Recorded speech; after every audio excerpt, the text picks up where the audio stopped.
How did it start? Oddly enough, with a wedding.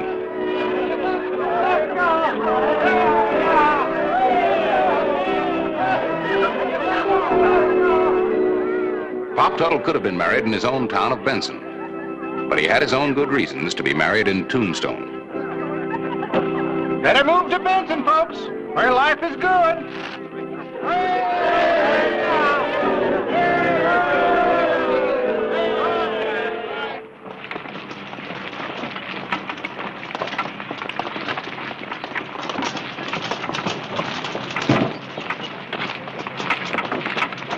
He's got a lot of drive, old Pop. Yeah, he's a real live one. He's got more nerve than either one of us. Well, he got married, didn't he? He's twice her age. Ooh. Hello, Mansfield. No hard feelings. Get out of Tombstone, Tuttle, and stay out. You're going to lose the county seat, too, Mansfield.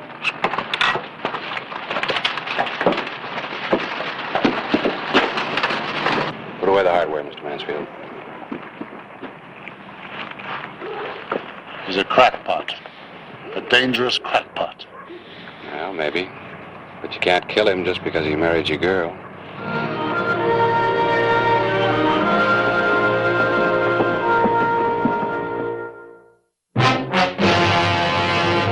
An actual account from the pages of my newspaper, the Tombstone Epitaph. This is the way it happened. In the town too tough to die. Tombstone territory.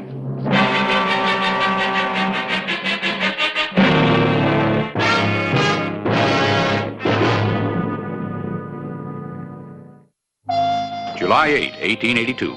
Pop Tuttle had certainly become a controversial character in Tombstone. A truly surprising man.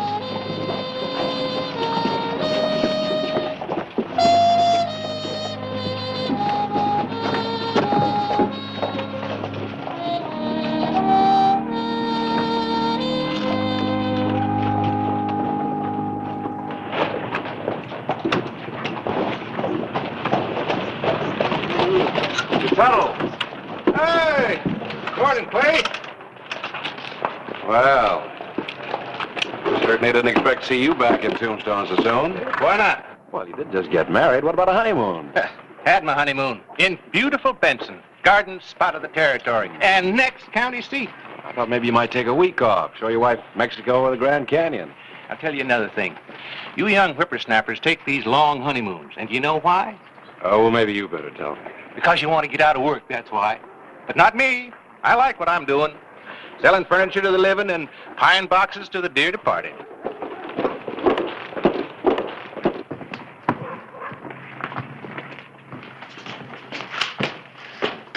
Well, hello, Pop. Howdy, Harris. Congratulations. I hope you'll be very happy. Thank you. I can't help but be with Grace. She's a hummer. Bright-eyed, bushy-tailed, and young. No more worn-out females for me. My other wives just couldn't stand the gaff. Here's that ad I want you to run. For your furniture store and funeral parlor? Nope, they'll take care of themselves once I get the county seat away from you fellas here in Tombstone. I'm not so sure I should print this ad, Pop. Merchants in Tombstone aren't going to like it. Well, I'm not sure you can refuse. That is, if you want to stay an honest editor. You are one, aren't you?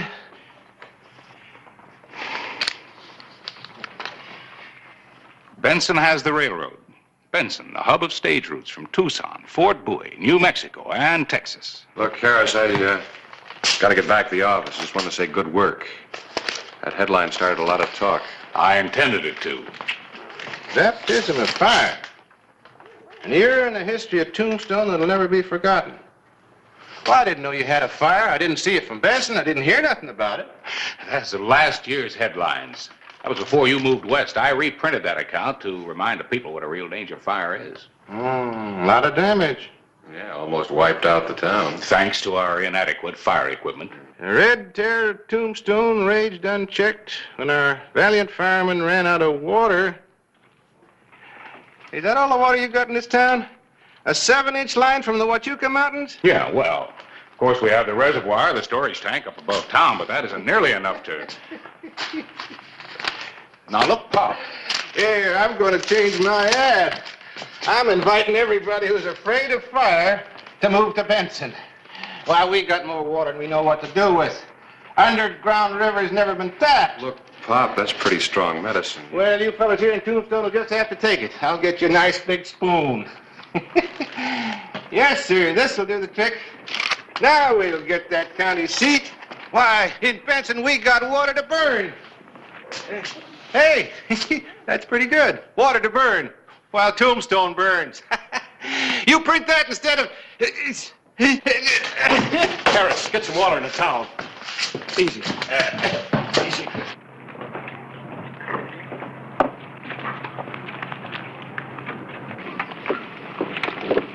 Grace. You weren't at my wedding, Howard. I warned you not to. Why? He asked me to marry him. Took me away from that. Gave me a name. A name. You know I always wanted a name, Howard. But you were more interested in having your name on Tombstone. Well, it just might make you rich. You made a big mistake. No. I know what I'm doing, Howard. In Benson, I'm Mrs. R.C. Tuttle. I belong to a club. You? What kind of a club? I don't know yet.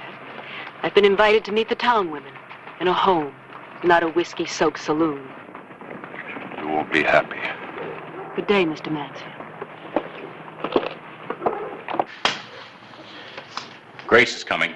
We better help her get him to a doctor. No, Grace can't know about this. Well, now, wait a minute, Now, Pop. boys, you gotta promise me. Not a word about this to anybody. Not about me falling or stumbling or nothing. Look, Pop, it's all well and good to be proud, but I'll be with you in a minute, my dear. Boys, you gotta promise me, especially Grace. She can't know. All right. If you'll promise that you'll see a doctor. Of course I'll see a doctor. In Benson. They got better doctors there.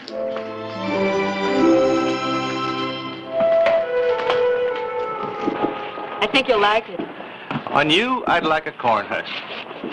Would you like to drive? Well, you're my wife now. Got to get some work out of you.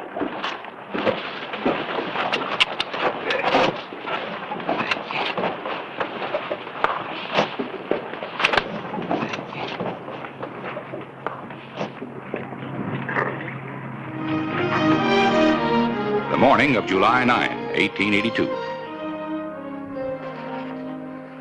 Well, you think we can talk the city council into voting the money? We have to. We need that pumper. It looks kind of like a steam engine. It's almost what it is. It's a steam pump. Steam from the boiler operates a pump. That thing will throw a big stream of water clear over a two-story building. Sure ought to do the job until we run out of water. I thought you'd be here, Clyburn, since you weren't at the epitaph where you published this filth. What are you, a Benedict Arnold?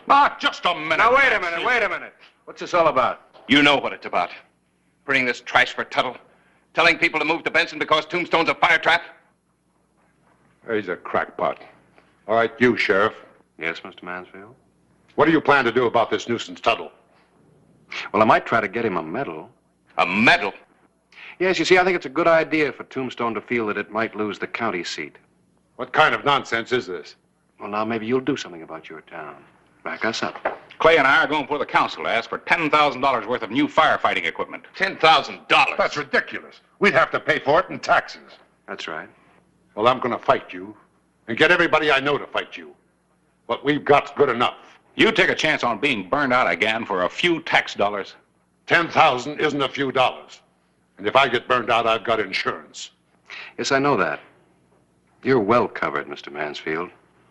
But most of the rest of the merchants out there with their board and batten shops haven't got a dime's worth of insurance. Well, that's up to them. Most of them can't afford it. After last year's fire, insurance comes pretty high in Tombstone. I think that's pretty cheap protection.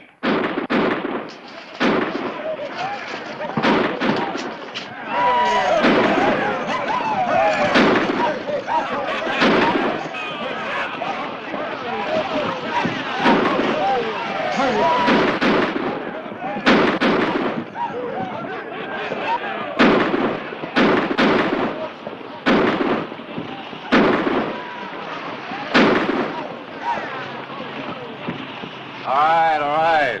Listen up. We may not have much water. We got a dandy jail. I'm sorry, Sheriff. I'm just trying to wake this town up to the dangers of fire. Citizens of Tombstone.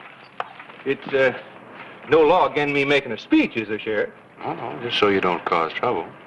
Thank you. Citizens of Benson. 'Cause that's what you'll soon be after I tell you about the garden spot of the territory. Hold it, old man. It seems there's a question from the audience. I warned you to stay out of Tombstone. I'm warning you once more, the last time. Sheriff said I could make a speech. Well, I'm not standing by like him and the editor, while a crackpot tries to get the people to move to Benson so you can outvote us for county seat. It just makes sense, folks. Why not live in bountiful Benson rather than tremble in Tombstone? Who's trembling? All of you ought to be. What happens during a fire when you run out of water? It's only a matter of time until Tombstone burns again, like it did last year. Maybe worse. I think he's going too far. Could be. Why live in fear? Benson welcomes you. The new county seat. You'd like to see Tombstone burn, wouldn't you, old man? Well, if it did, I couldn't help it. Now, could I? Nobody could. And you might just start it burning to get the county seat in Benson.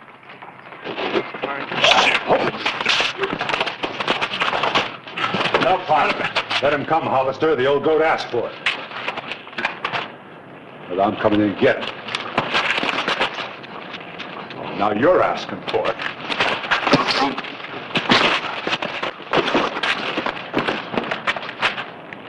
I wouldn't.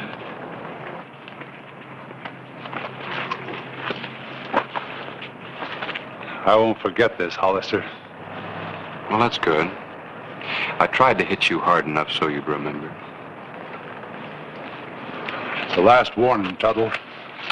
Stay out of Tombstone.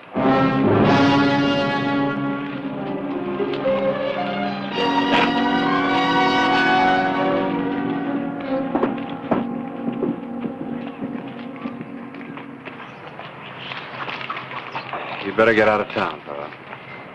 Well, I guess we are a little bit outnumbered now.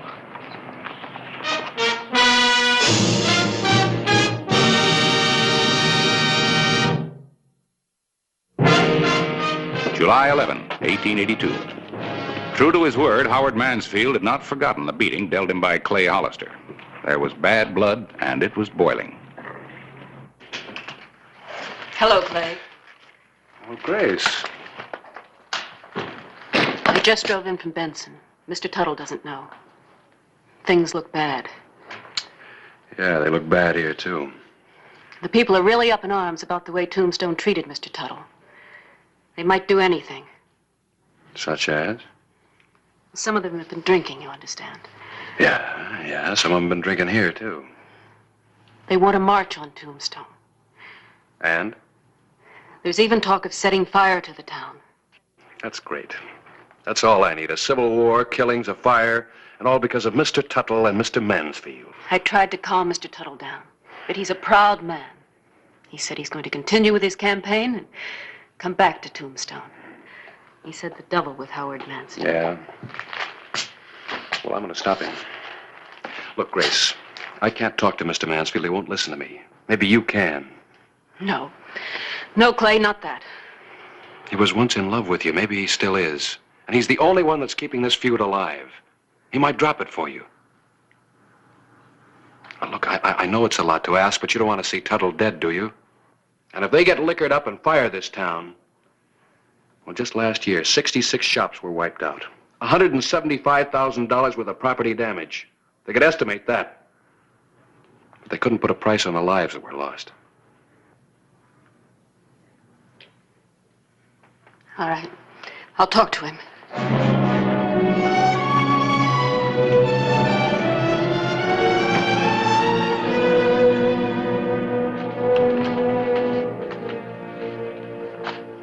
Yes, Mrs. Tuttle? Howard, I came to talk to you about Mr. Tuttle and the people in Benson. Yes, Mrs. Tuttle. They're angry, Howard. Dangerous. They may come to Tombstone, and there's talk of fire. Fire? You're his wife. Why did you come to warn me? Well, there are a lot of people to think about. You never used to think of other people. Only us.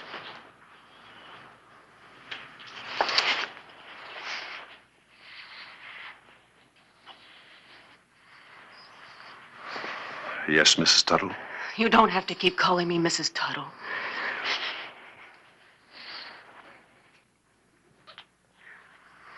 I'm not Mrs. Tuttle. Not really. Can't we leave, Howard? I made a mistake. I want what we had. Yes, we can leave as soon as I straighten out my affairs here. Oh, can't we leave now, fast, before I... Before you change your mind? I won't change my mind. But it'll be a lot easier for everyone if we leave fast. I'll pack and leave as soon as you say. Leave him tonight. Tonight. It won't take me long to straighten out my affairs here in Tombstone.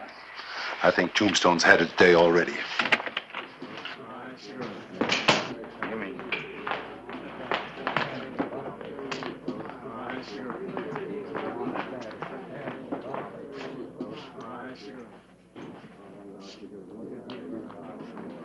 Lenny, Riggs.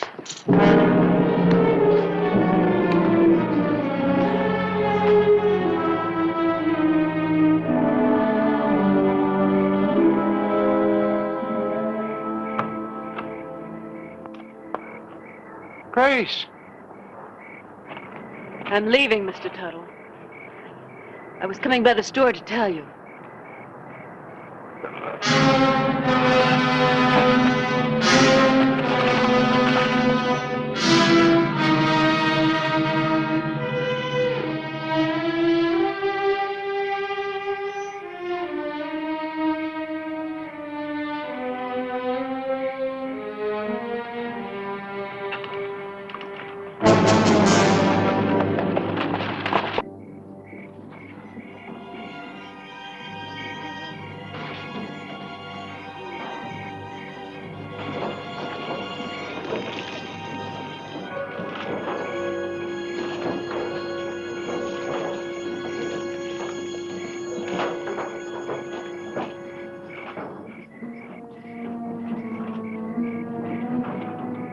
The night of July 11, 1882. Fire. The Red Terror had again struck Tombstone, this time with helping hands.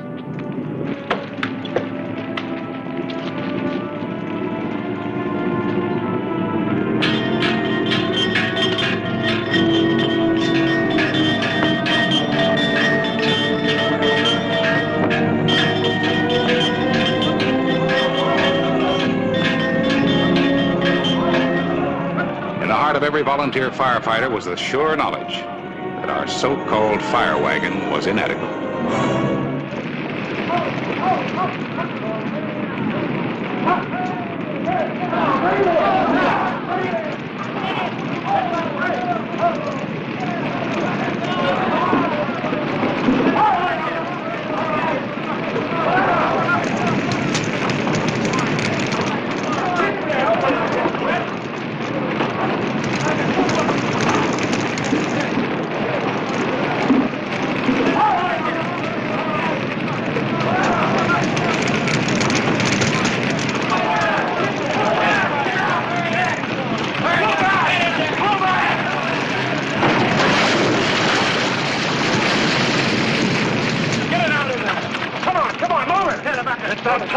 Before he falls apart, let's get the fire out, then I'll check. We run out of water. We'll get some more. Runners, get it down to the reservoir.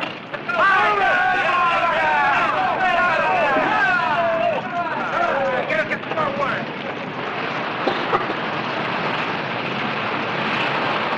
That Tuttle, he swore he'd smoke us out. My whole mercantile business gone. I say we go to Benson and smoke out Tuttle. I say we hang him. All right, hold it. There's not going to be any lynching. Besides, you got no proof. How much proof do you need? Wait a minute. Grace, where's Pop? I left. Have And that's why Tuttle sent his men from Benson to burn me out. I still say we ought to hang him. And I still say hold it. Where is he? He's dead. He's dead. When I told him, he just died. Where? Back home. I think you better tell us about it. He was a good man. But it's always been Howard. Don't you understand? Go on. We planned to leave Howard and I. And I told Mr. Tuttle. When I told him, he just looked at me for the longest time. And he fell to the ground. He didn't say a word. He just died. I wish he'd said something. But what I said killed him. I killed him. No, Grace, you didn't know. He was a very sick man. I could have told him I was going on a trip. But I did the right thing, didn't I? Telling him I was leaving. Telling him the truth.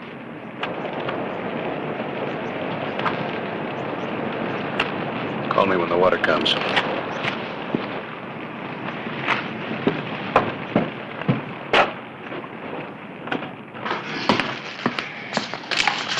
Don't do it. Put him on the bar. Now move back to the stairway. Give me your right hand.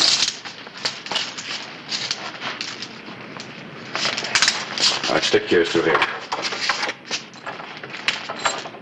Right. Don't leave town.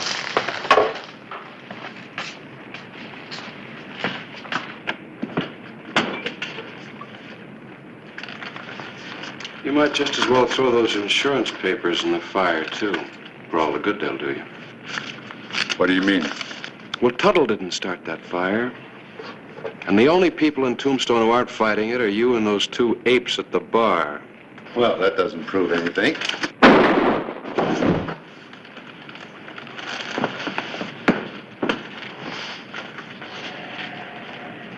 You better pull the dock off the fire line. Yeah, we still got a fire to fight. Keep an eye on it.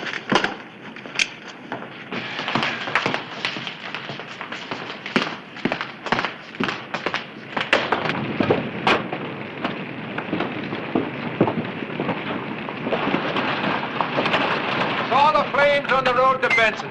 She's all loaded up with water. Well, Pop, we thought you would... Oh, nothing's gonna happen to me. Not while there's a good county seat war going on. Let's go fight that fire.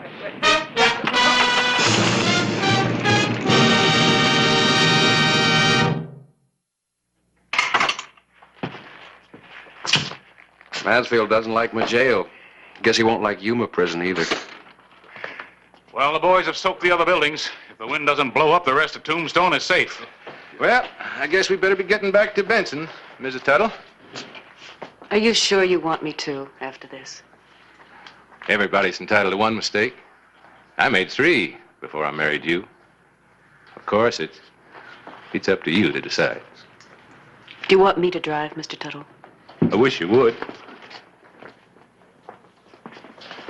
Oh, it's all right if I leave the water wagon on the street for a day or two just to advertise Benson? Yeah, thanks. And remember, gentlemen, when it comes to a vote, let your conscience be your guide.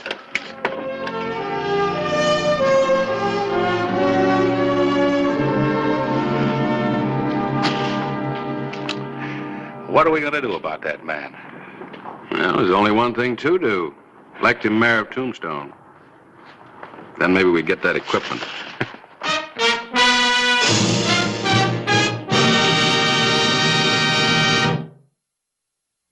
Whistle me up a memory. Whistle me back where I wanna be. Whistle a tune that'll carry me to Tombstone territory.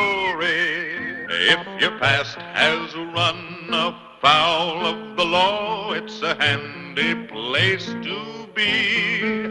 'cause your future's just as good as your draw in Tombstone territory.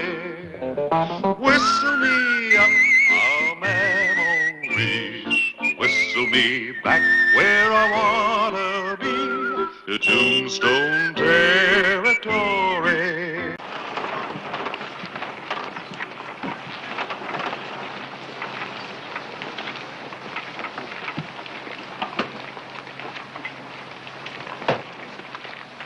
You're early. Harper won't be here until tomorrow. Well, I like to rest up before a job. You got any baggage? I'm wearing it. Clay, look who just flew in from Tucson. Oh, I didn't know Caswell was that scared. Maybe he's just being practical. Young Harper gets in town tomorrow. He's awful fast on the draw. So's Caswell. I've got horses at the livery stable. Caswell is 55, Harper is 24. If he were coming in town to kill me, I'd probably hire myself a gun, too. Might do better to see me first.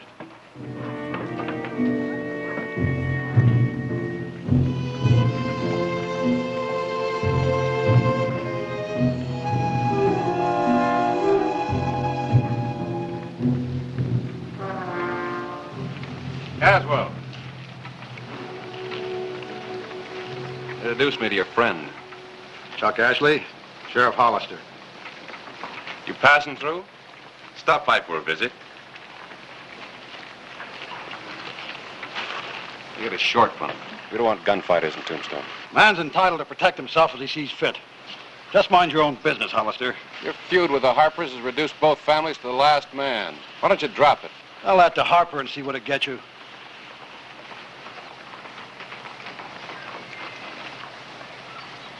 Ashley, one wrong move, no matter how slight, I'll slap you behind bars.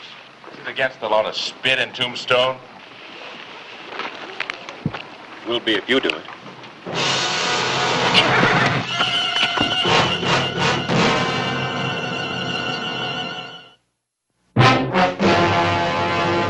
An actual account from the pages of my newspaper, the Tombstone Epitaph. This is the way it happened, in the town too tough to die. Tombstone territory.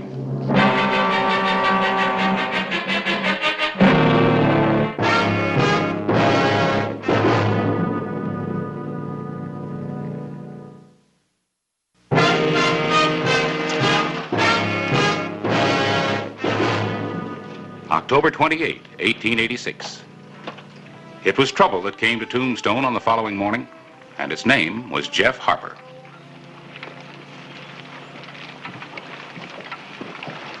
Hello, Jeff. Still here, huh, Sheriff? Not wearing guns, I see. That's right. Jail broke me of the habit. Sam Caswell will be happy to hear that. He thinks you've come back to make good your threat to kill him. What do you think? Well, I figure time makes a man smarter. You've had 5 years. So is Caswell. Is he any smarter or just older? You just mind your P's and Q's, nobody will bother you. Step out of line, I'll have to jump you. Well, I see the Harpers are still marked no good in Tombstone. You both paid a price. Caswell was laid up for a year after your ambush. You went to jail. The way I figure it, that puts Caswell 4 years up on me. You had fair warning, Jeff. You've done your duty, Sheriff. Now let me do mine, huh?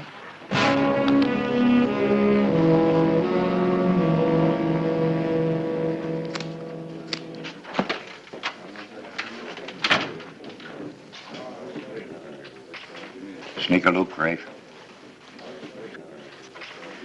$10 says he's dead by morning. 20 says Caswell gets it first. You're on. Jeff! Jeff Harper! Welcome back, Jeff. Nice to see you. Welcome back, Jeff. Thank you, Joe. Set him up, Joe, and make it doubles for Jeff. Oh, hold on. It's been 5 years since I've even smelled this. Here's to our friend Jeff, huh? Here to you, Jeff. Wow. I didn't know I had any friends left. Why, I've always been fond of you, Jeff. You know that. Hey, Caswell's been getting right prosperous since you were away. Land, cattle, horses. He's done right smart by himself. I guess you're going to change his luck, aren't you?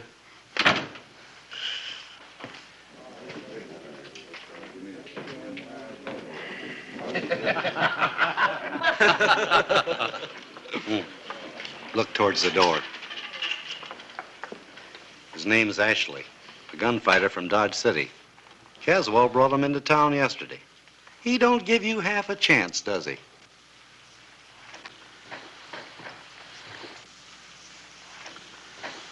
Fill it up, Joe. Go easy, Jeff. I said fill it up. Do as he says, Joe. I'm paying. You're a real friend, aren't you?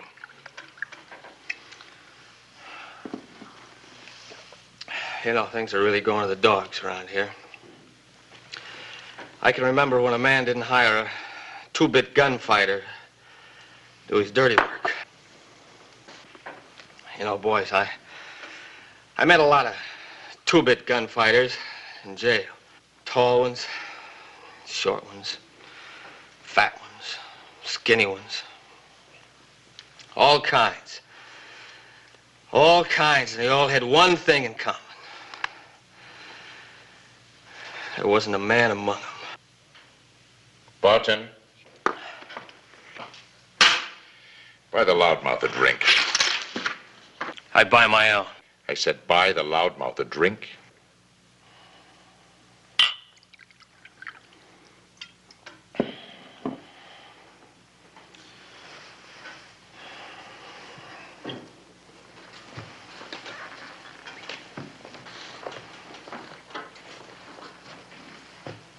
You bought it.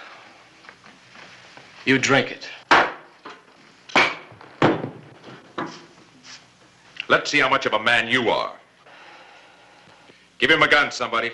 I'll take care of you when I get good and ready. I say you're ready right now. You give him a gun. Don't worry, Jeff. You can take him. Hold it. You build your reputation by killing men after they've been drinking? Easy, Sheriff. I've got no quarrel with you yet. Oh, is that a threat? Well, now, why should I threaten you? Star, no star. We're just alike. Hired guns, that's all we are. The whole thing's a mistake, Clay. Elmer bought Jeff a few drinks too many. Why blame me? I was only being friendly. Yeah. Hey, we all know you, Elmer. You're a man's best friend. All right, Jeff, let's go. You're just not happy unless you're pushing somebody around, are you? Boy, you sure make it easy for a man to dislike you. Now start moving.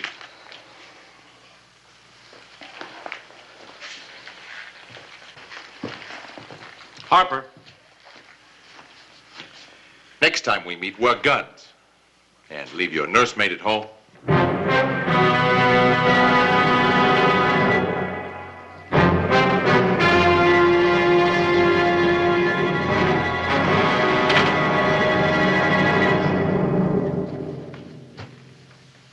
Any questions on who's a man and who isn't? Let me buy the man a drink.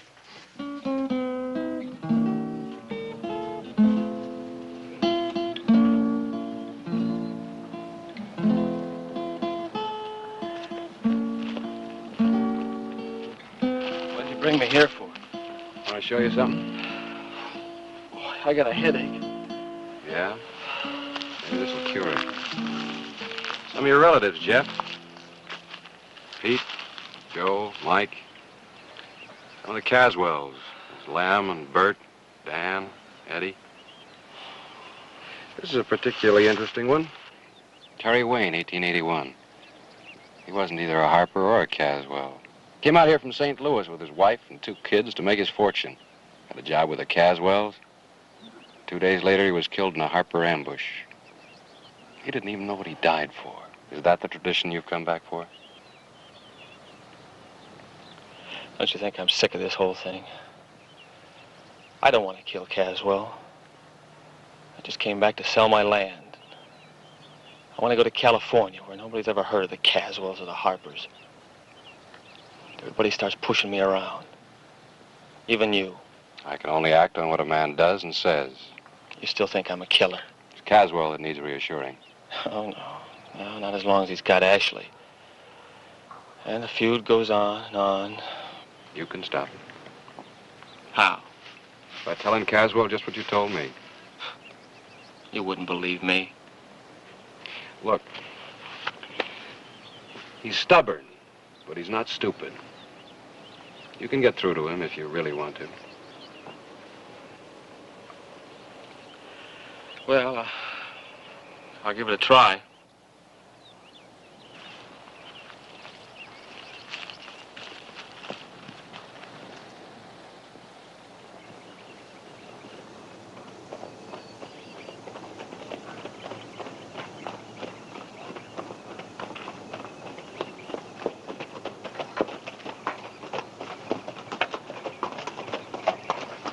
That's close enough.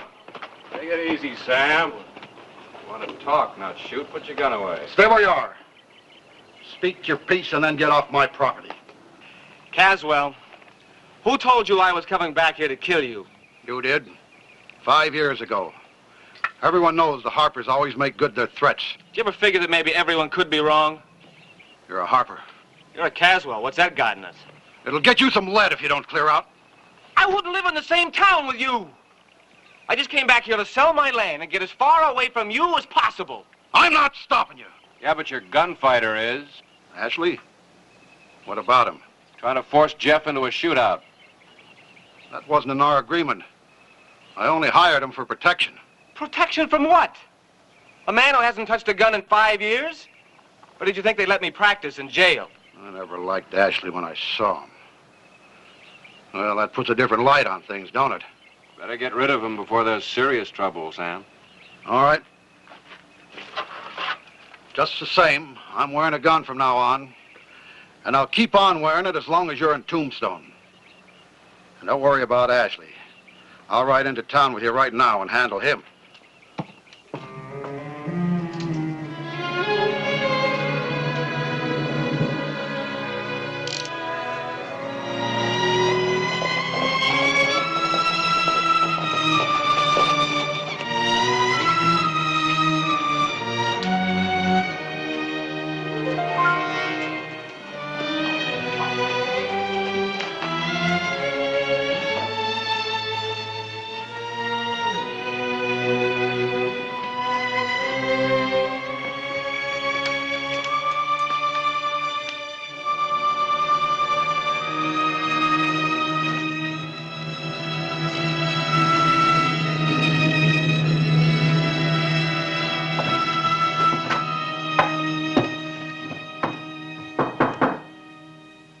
Come in.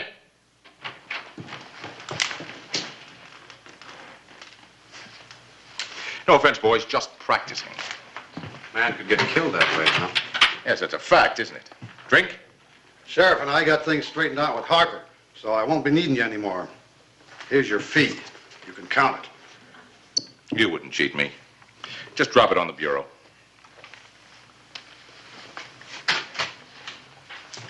Had a nice town here, Sheriff. There's a westbound stage leaving this afternoon. And one tomorrow afternoon, and one the day after, and one the day after that. Why the hurry? Look, Ashley, there's nothing to keep you here. You're wrong.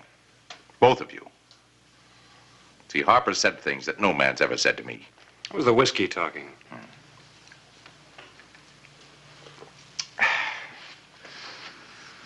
I don't see it that way. I don't see it that way at all. See, until I get things settled up with Harper, I'm not leaving Tombstone. Some people with that attitude have stayed here permanently, up on Boot Hill.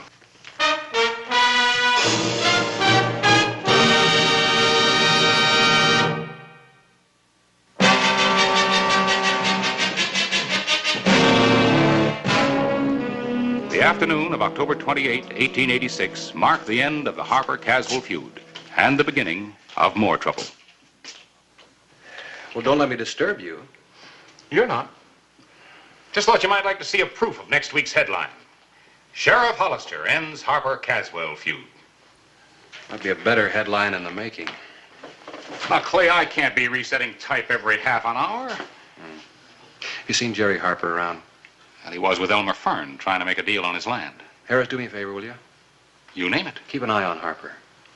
You expecting trouble from him? No, but he may walk into it. Well, I thought the feud was over.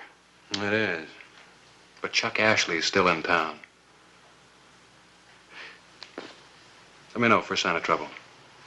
All right.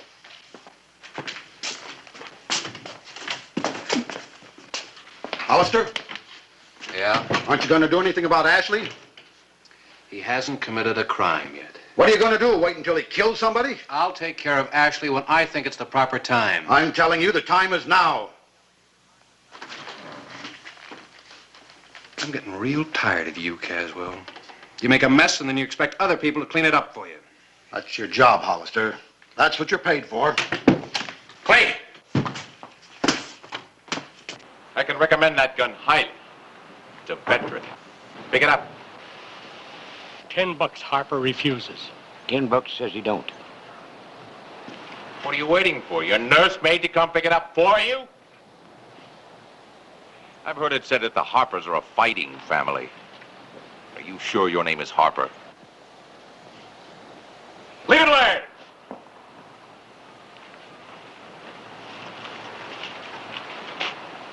Turn around, slowly. I see your nursemaid got here in time. I said turn. Hand me a gun. There's no law in Tombstone that says a man can't carry his gun. There is now for you. I get $500 a job. What's your salary? I'm waiting for your gun. It always seems to narrow down to you and me, doesn't it, Sheriff?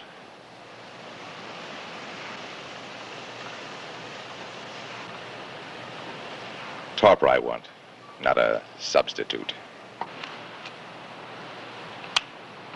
Get it, Jeff. Got that one. Your luck can't last.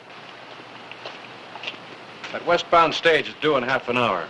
You're going to be on it, as my guest. I don't leave without my guns. You get him at the stage. That means that I've got 30 minutes to make my mind up, right? I don't care how long you think about it, but you're going to be on that stage. Well, boys, I've got a pocket full of silver and 30 minutes to spend it in. Who'll join me in the Oriental?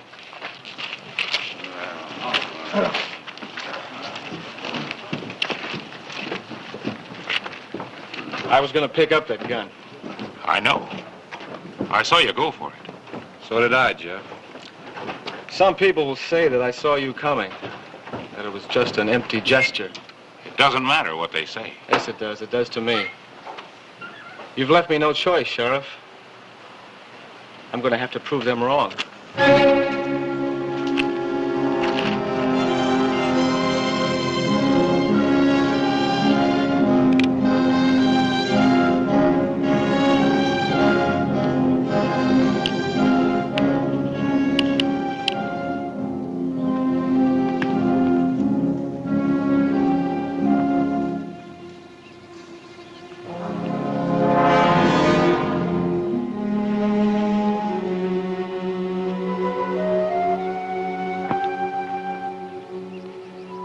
Harper, 1882. I watched him die, Sheriff. Uriah was a big man, a big laugh, a big capacity for life. He used to say, when you die, die well. He died well. He took on 3 Caswells all by himself. A man can die well and still die for the wrong things. Well, pride isn't one of them. I can't live without pride. Yeah. Neither could they, and not one of them lived past the age of 40. You're not going to talk me out of this, Sheriff. Jeff, you haven't handled a gun in 5 years. You take on Ashley, that's not bravery, that's suicide. Yeah, maybe you mean well. But I don't need a nursemaid anymore. All right, Jeff. From now on, Tombstone's out of bounds for you. You set 1 foot in town before Ashley leaves, I'm slapping you in jail.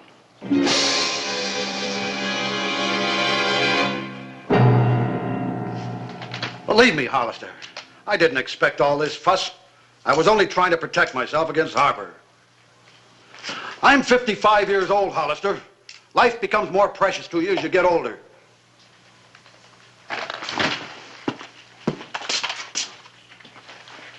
Harper is 24.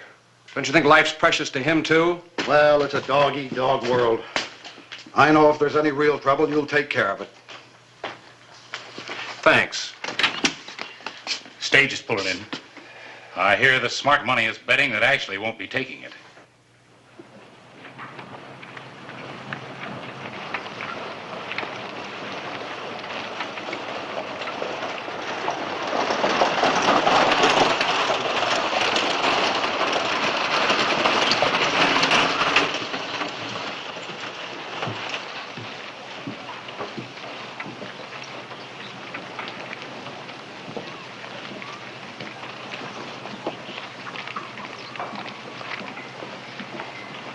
Well, boys, do I take the stage or don't I? $30 says Ashley don't take it. $60 says he does.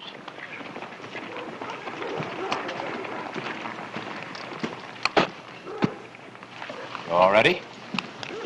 May I have my guns, please? Certainly.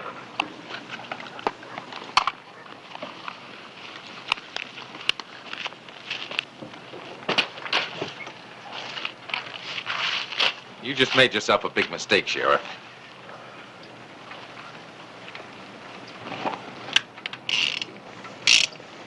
Something wrong, Ashley? There were bullets in these guns when I gave them to you. Oh. Buy yourself a new supply in Tucson. Let's go. Step aside, Sheriff. I've got some unfinished business with Ashley. You're wasting your time, Jeff. There are no bullets in his guns. Get out of the way. I'm telling you the truth, Jeff.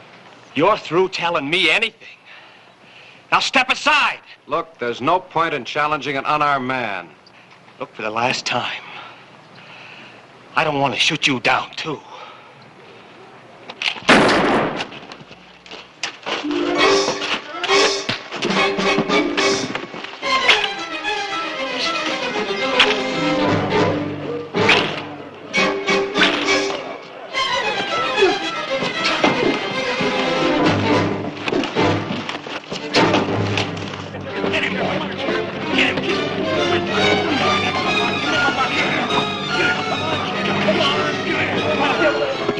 Come on, Ashley. Come on, Sheriff. Come on, Ashley. Get him, boy. Get him.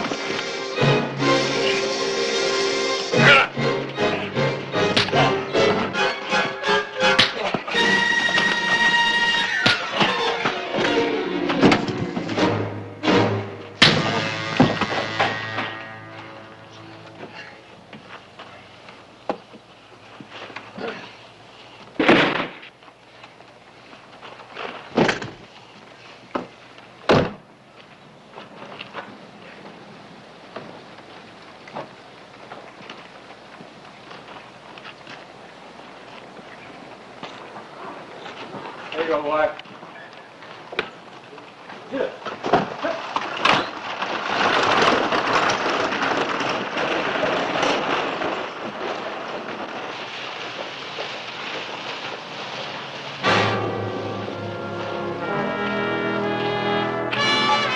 Satisfied, Caswell?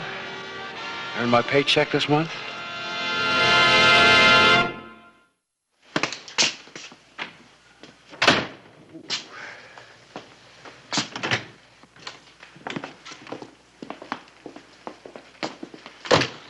That was pretty neat shooting, Sheriff.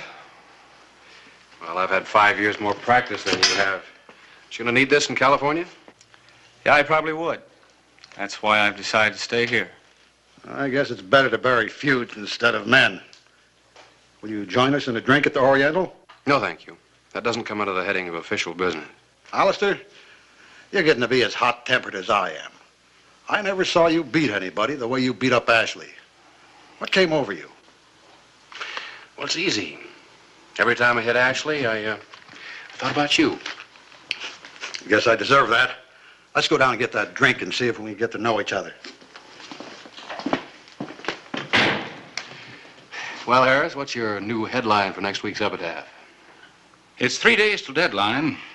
Knowing you, I think I'd better just wait and see.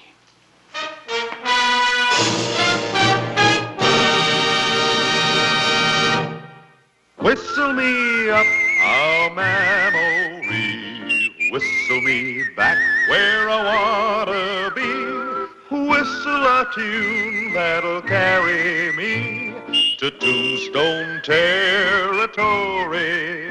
If your past has run afoul of the law, it's a handy place to be, 'cause your future's just as good as your draw in Tombstone territory. Whistle me up a memory, whistle me back where I wanna be, to Tombstone territory. 1885.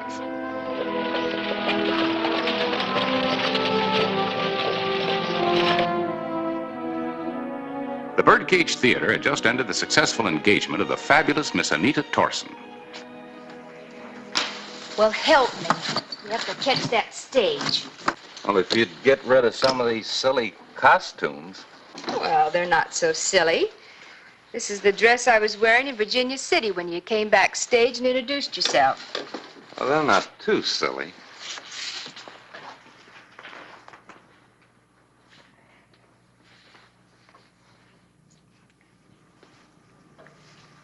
What's wrong? Nothing. I've just heard a lot of broken promises. Oh, of marriage? Well, the promise is in the future, and it's almost within reach. After this? Come on. We gotta get that stage. Oh, sure. If it isn't running for a stagecoach, it's running for something else.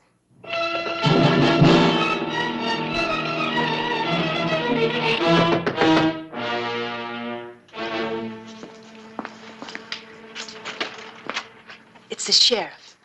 Hurry, get out of here.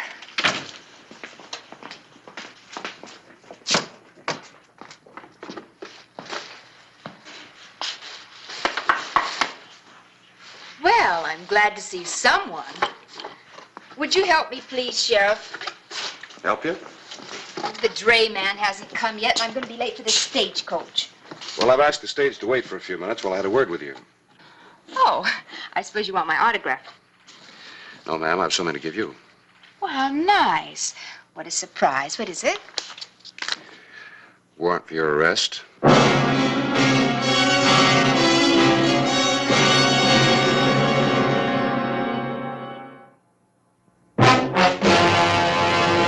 An actual account from the pages of my newspaper, the Tombstone Epitaph.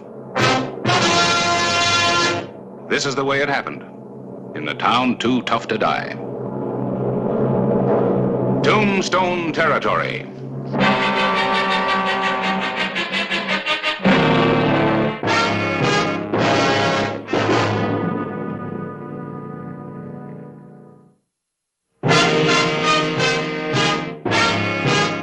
What kind of nonsense is this? If you're making a joke, it's a stupid one. It's no joke, ma'am. In the last 6 months, there have been 8 stagecoach robberies. Question is where the loot's hidden. The authorities in Tucson seem to think you might have the answer. Well, I suppose you think it's hidden on me. No, ma'am, not on you. In your trunk. Oh, now, Sheriff. I'm sorry I lost my temper, but, well, this is ridiculous, and I'm in such a hurry. See? Nothing but costumes. Now, can I go? Surely, ma'am, as soon as I finish searching. Very well, then, search.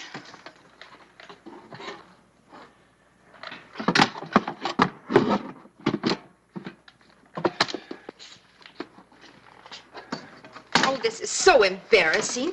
And we're wasting such valuable time, and the stagecoach is... We'll wait. The dresses.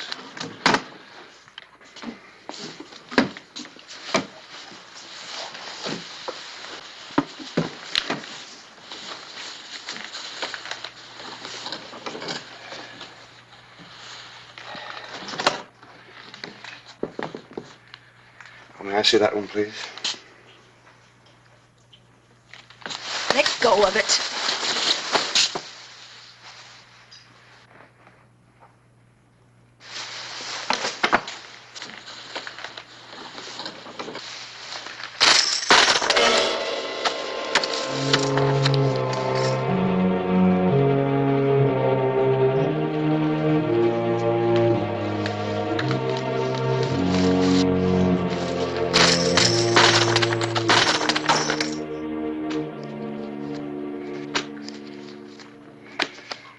Is that about all of it? You might as well tell me. Why? Miss Torson, you'll be facing a trial in Tucson. If you cooperate, it might be easier for you.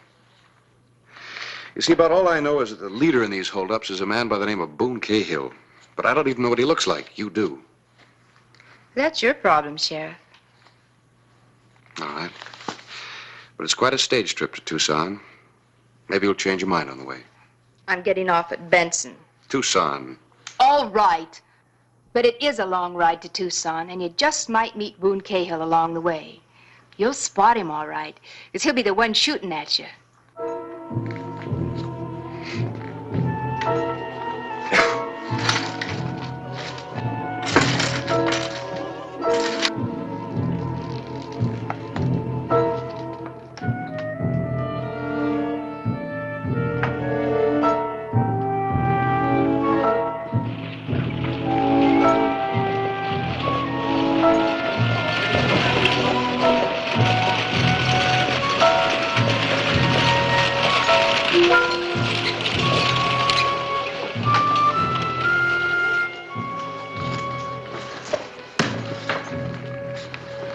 Can't hold it up any longer, Sheriff. I'm way behind schedule now. Well, you just have to make up time then. If you say so. You want me to put that on top of the rest of the baggage? No, keep it with me. Going to be a little crowded, Sheriff, but I didn't know you was going to make this trip. Crowded is right. Say, you know either one of those two men? No, neither one. Why? I just thought you might. Let's roll.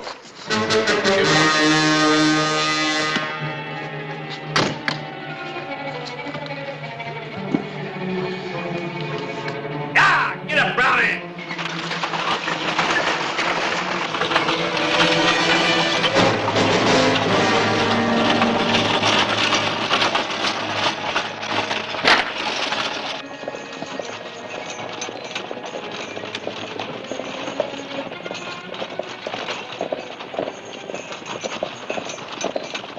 You're, Sheriff Clay Hollister. That's right. Dr. Davis from San Mateo. Nice to meet you. You know, you're pretty well known around Arizona. Hello, Gorman. Pleasure to see you again, Sheriff. Oh, you two know each other. I spent 6 months in a Tombstone jail, courtesy of Sheriff Clay Hollister. You're a lucky man. Majority vote was to hang you. I know. You just called me a tin horn, threw me in. I'm grateful. I only hope someday I can show you how grateful. Gentlemen, we got a long trip together. Let's all calm down. You're right, Doc. Absolutely. And you know, with this Boone Cahill gang running loose, I'm just as happy to have a lawman along. I just hope it's going to be a peaceful journey. Good to have your company. You and Mrs. Hollister.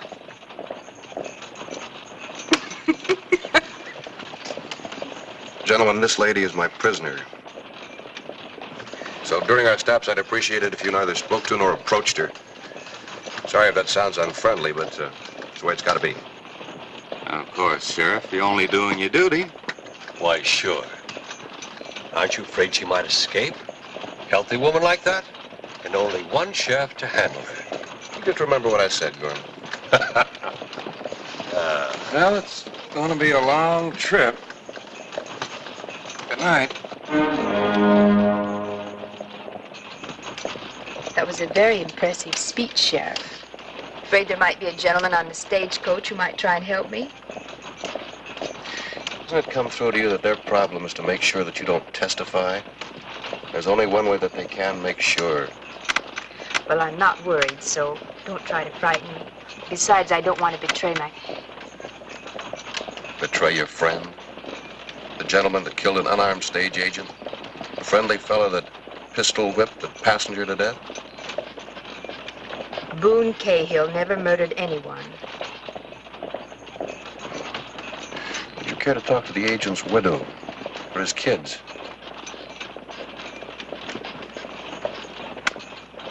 I don't care to talk at all.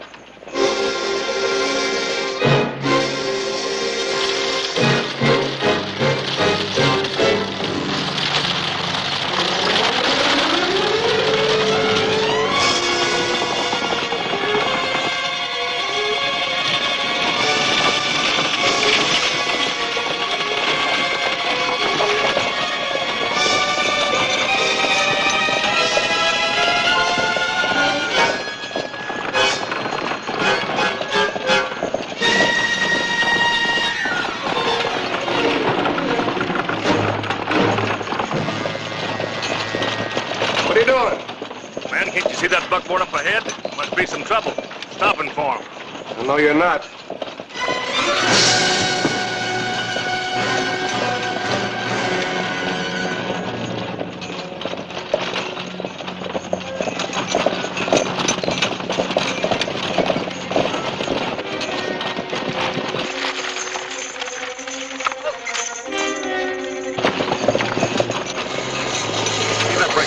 We've got to stop or we'll run right through them.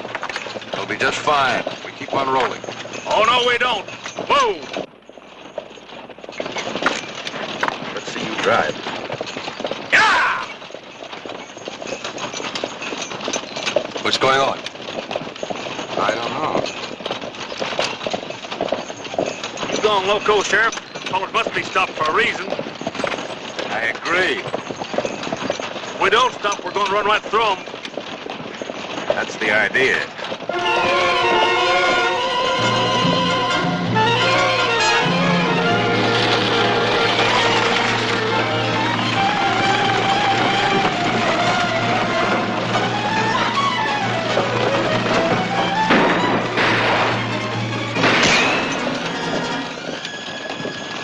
No, don't shoot. We'll only rile them.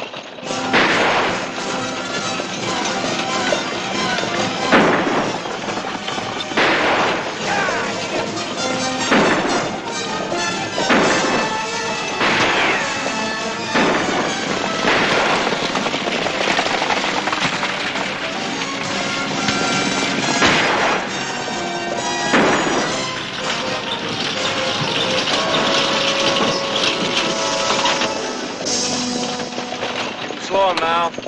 Rest him up that way station up ahead. Give him a drink. I can stand one myself. That was a close call. Huh? That was close. You'll never know. It is going to be a long trip.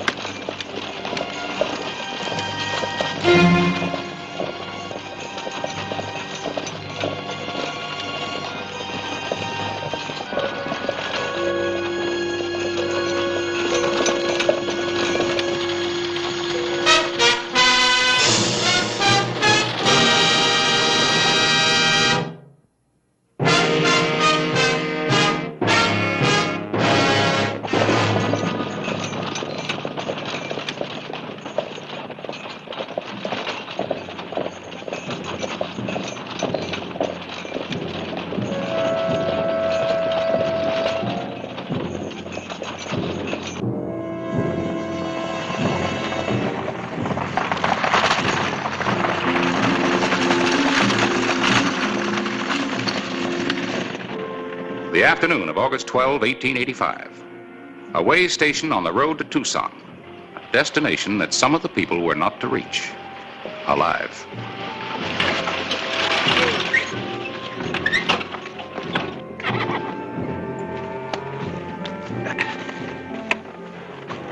Who were they back then?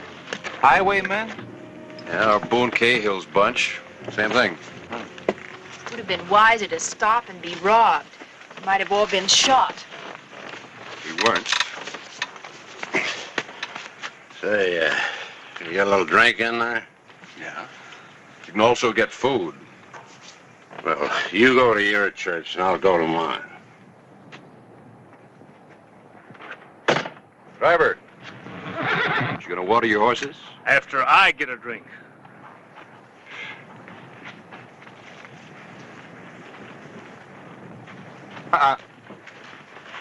You stay with me. We'll water the horses.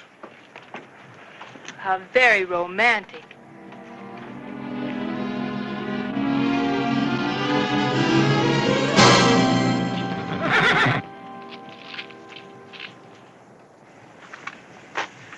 I'm starving. You think more of animals than you do of people? Sometimes it's hard to tell the difference. One thing, animals don't try to knife you.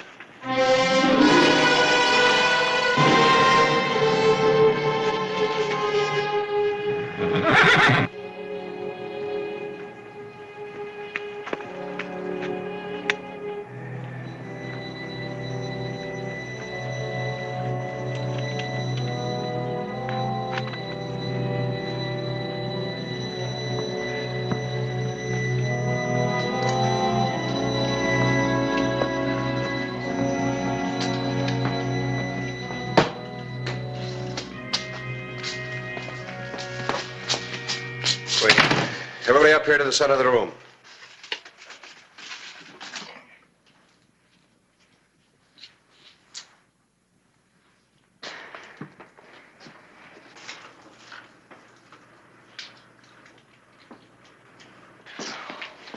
Gorman? Were you speaking to me, Sheriff? Keep your hands clear and give me your gun.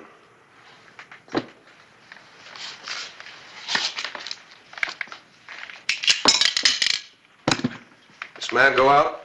Yeah, he sure did. Out back with the rest of us to wash up. Yeah.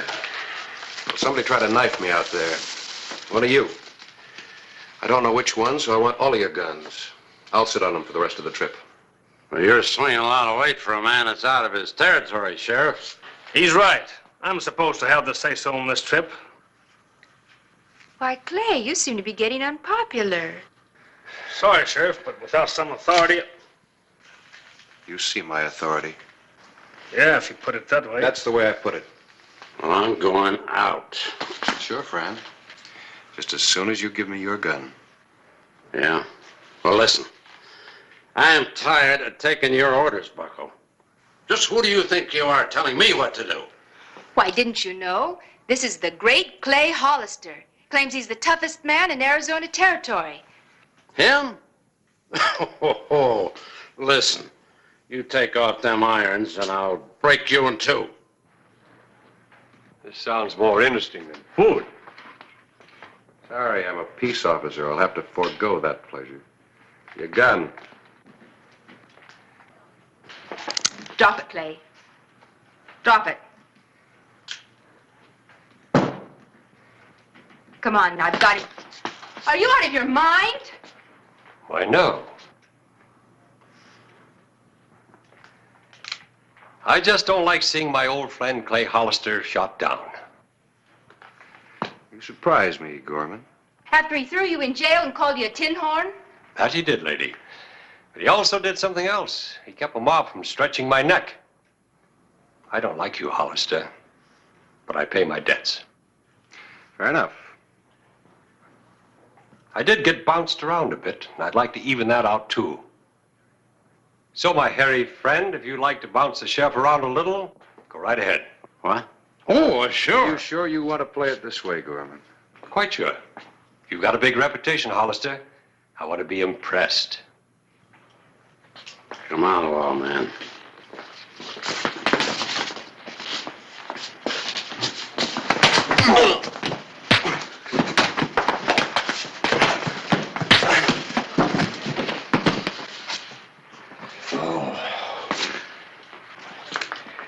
Very well, Sheriff. You win all the marbles. Thanks. All right, now you can all go outside as soon as you check your guns. Driver? Yeah. Search them. You mean the lady, too? No, I've already had that pleasure. Doctor. As you wish. But I want it back when we get to Tucson. Next. All right, prize fighter. On your feet. I ain't no prize fighter. Yes, we know. Hey, what are you? Miner or an arsenal? Oh, man has to protect himself in Arizona. Yeah, he's right, Sheriff. All right, let's go.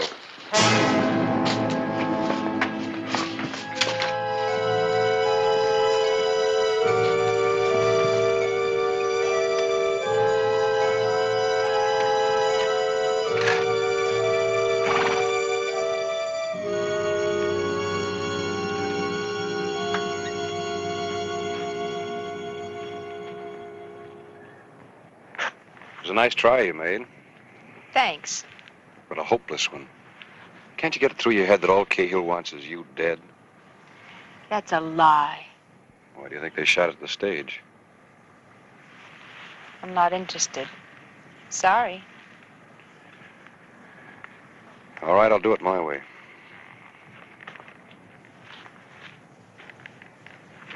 Cahill! Boone Cahill, I'm talking to you.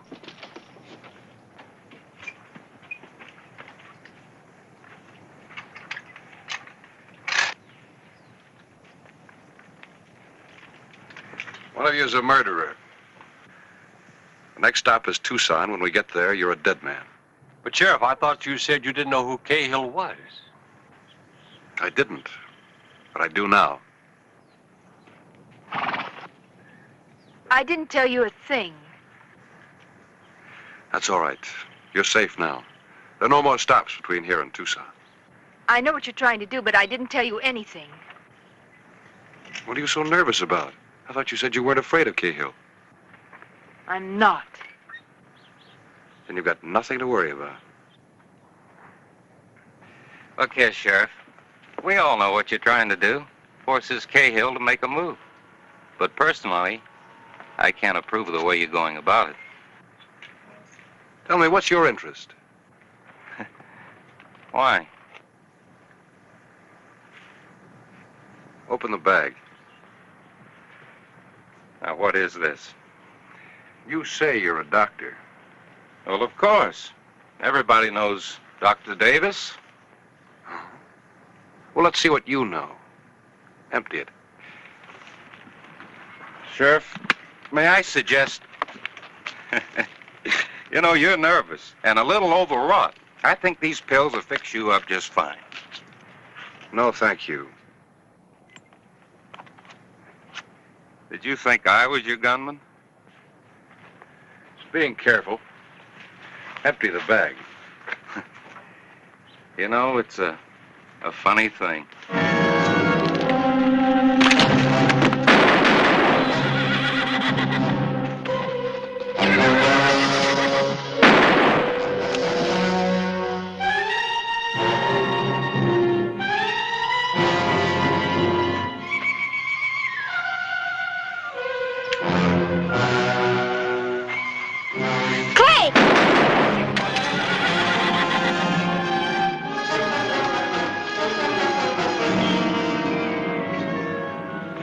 Honest, Clay, honest. I didn't know he was one of them. You did just fine. Better get this stage moving. We'll be late for your trial.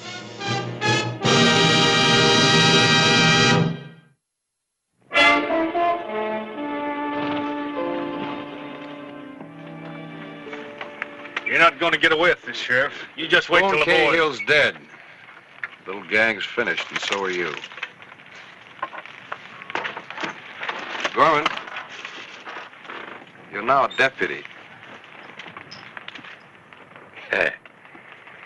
Well, okay, Sheriff. As long as you promise not to let anybody find out. I guess that makes me the driver. Well, Anita, how do you feel? You ready to face your trial? I guess. It's almost worth it to be clear and out of all of this. I'll survive it somehow. Before I go in, I have one last request. Well, what? Well, half hour ago, I was hungry. Now I'm as starved as a timber wolf in a blizzard. Miss Torson, when we get to Tucson, I personally am going to buy you the biggest dinner in town. Thanks. My pleasure. I won't even bill it to the territory.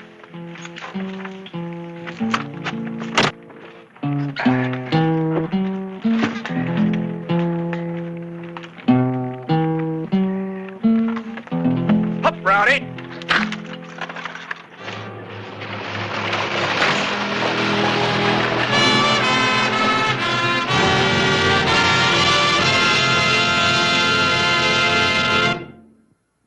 Whistle me up a memory, whistle me back where I wanna be, whistle a tune that'll carry me to Tombstone territory.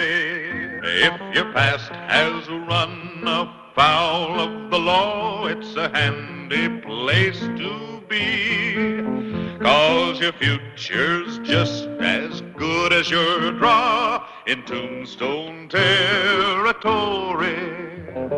Whistle me up a memory, whistle me back where I wanna be, to Tombstone territory. Disappeared.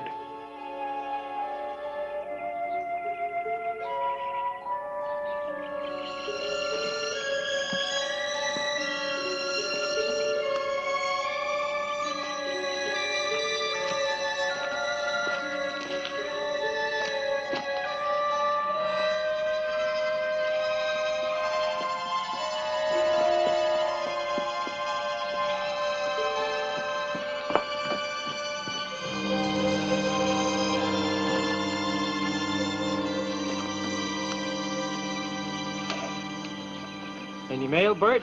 Just your pension check. It's a good thing we get that check of yours every month. We wouldn't be able to operate this hole. Yeah, it's been anything but a jackpot.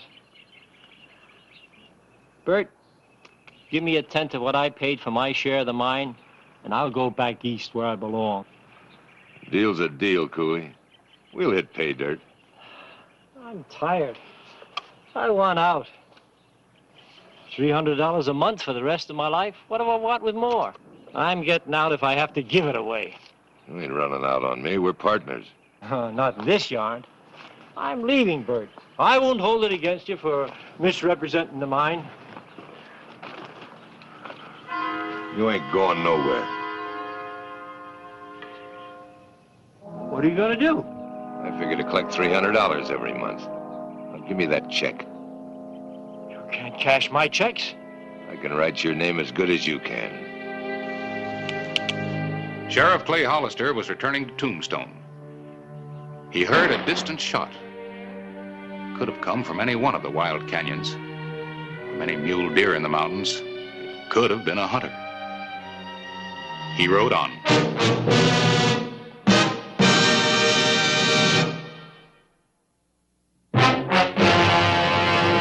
An actual account from the pages of my newspaper, the Tombstone Epitaph. This is the way it happened, in the town too tough to die. Tombstone territory.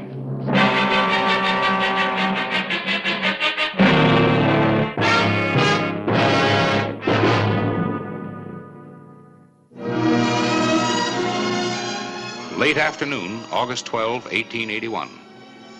I had a pretty visitor.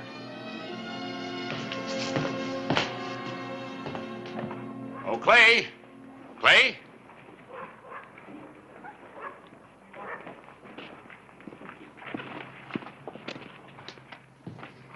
Oh, Harris, what is it? Come in a minute. What's trouble? No trouble that I know of. Miss Nancy Cooley, this is Clay Hollister. Miss Cooley. Hello, Mr. Hollister. Miss Cooley just came west from Philadelphia to locate her uncle, C.J. Cooley. Oh? He's my only living relative. He came to Tombstone for his health. How is he? Oh, well, I haven't seen him recently. He spends most of his time at the Jackpot Mine. He seldom gets into town. His partner, Bert Foster, usually gets the supplies and picks up the mail. What kind of a man is Mr. Foster? Oh, he's a gold miner, an ex-cattleman. I'm worried about my uncle. He hasn't been answering my letters recently. Well, that is kind of funny. I've heard him speak of you many times, how he'd like to do something for you if things went well. Have they? Well, sometimes old Mother Earth doesn't like to show us where she keeps her valuables hidden. Mr. Hollister, can you help me get to the mine? Well, I'd be glad to, but it's quite a distance. It's a little late to start today. I'll get a rig and pick you up tomorrow. Thank you both. I'll be at Russ' house.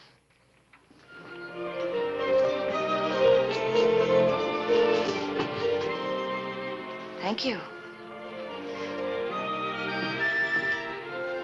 Goodbye, Miss Cooley.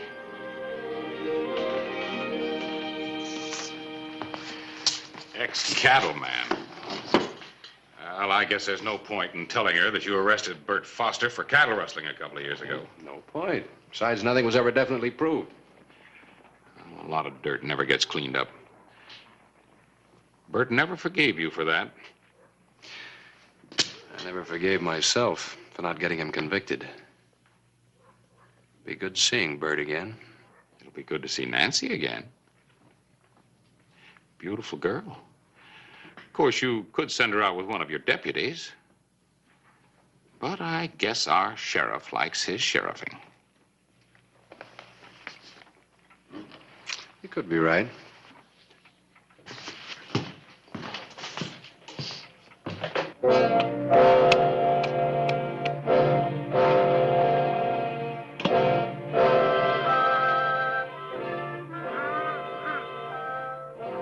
Cheated you, you old buzzard.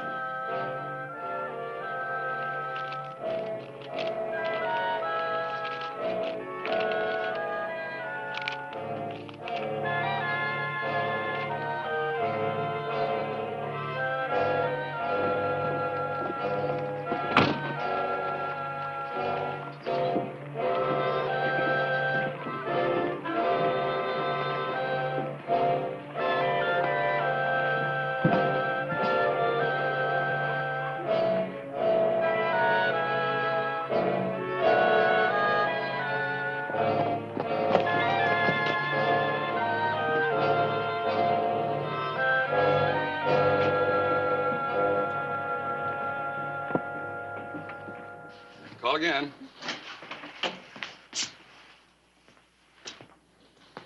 You back again so soon, Bert? Had to come in for old Cooley. Phyllis. Yeah, usual sack of flour and sugar, work pants size 38, pound of jawbreakers. Cooley and his sweet tooth, eh?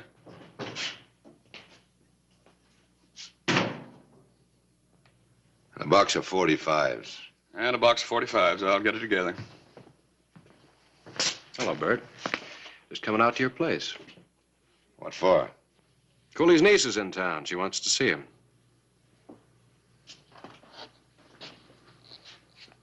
I never heard of any niece. I thought I'd take her out. Well, if she wants to see old Cooley, she'll have to wait till he gets back from prospecting. Maybe a week, maybe longer. Oh? You're not working the jackpot? Well, that's none of your business, Sheriff. But it ain't unusual for old Cooley to go out looking for new diggings. Here's everything on Cooley's list, Bert. Jawbreakers and all. Jawbreakers? Cooley has them set out by the bushel. Well, Bert, what do you want me to tell the girl?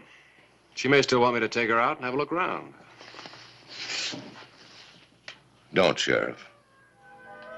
If you don't stop meddling in my affairs, you may just give me the excuse I've been looking for.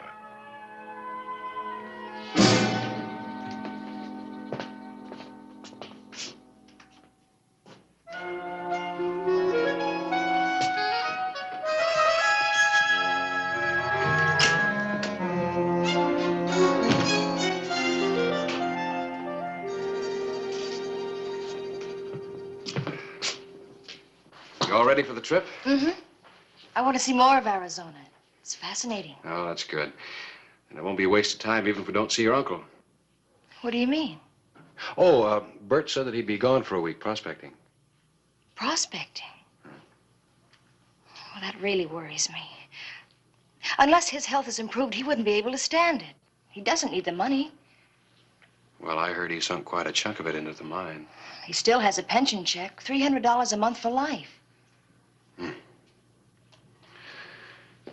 That makes him a very valuable asset to Bert.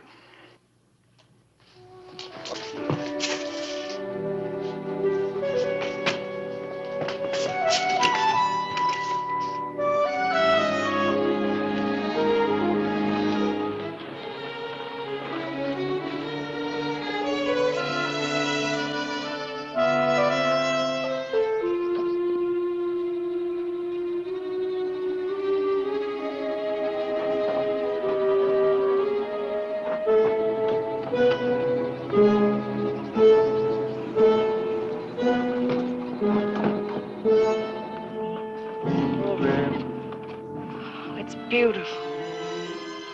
What, that sign? No, Arizona. Complete freedom.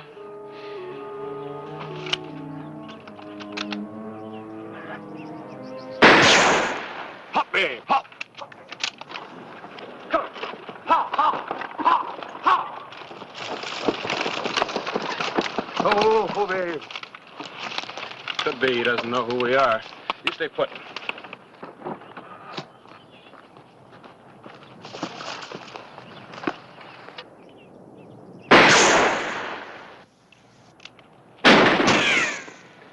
Hold your fire, Bert. It's Hollister. I'm coming in with Miss Cooley. Come ahead. Well, pitch the rifle.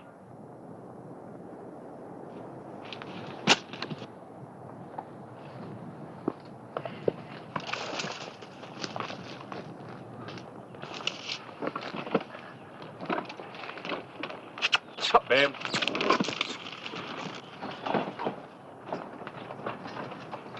Oh, babe.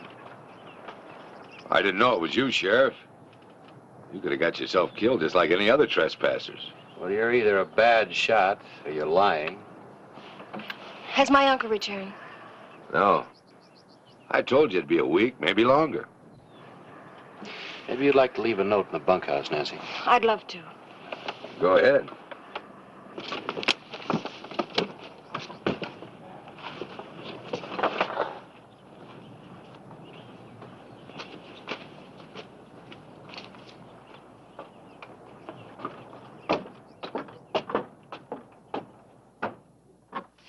Seems just like Mr. Foster says. Yeah, looks that way. I guess I'm foolish to worry about my uncle. We better get back to Tombstone after I have a talk with Bert. Clay, why doesn't Mr. Foster like you? Well, we had some trouble one time. Come on.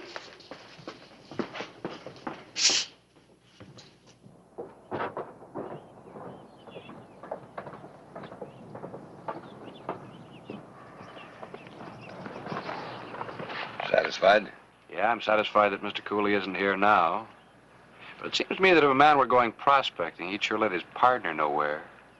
Where do you think he went? Well, why don't you ask him when he gets back? I ain't curious.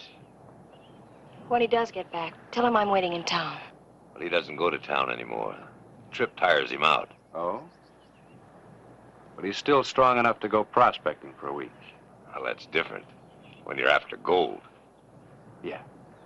Anyway, miss, when I see him, I'll tell him. Don't you mean if you see him? What are you trying to say, Sheriff?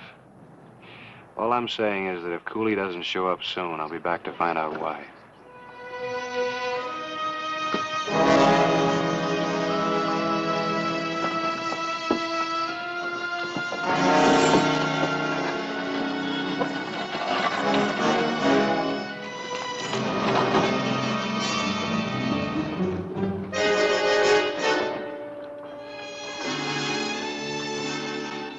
August 15, 1881. 2 days passed with no sign of C.J. Cooley. Hi, Harris. Clay, I've become very interested in Nancy Cooley, too. Oh? Well, after all, I am a reporter. Yeah. Look at this. I asked her to let me see the last letter she received from her uncle. And I thought there might be some clue. Well, nothing of real importance in any of them, just this one line. I don't know whether the jackpot will pan out or not, but I'd better stay with it as I'm getting too old to look for new diggings. Yeah, I see what you mean. So you're a pretty good reporter. Yeah, I know. But Bert Foster isn't telling all he knows. Yeah, I'd already figured that out. Let's take this over to the bank.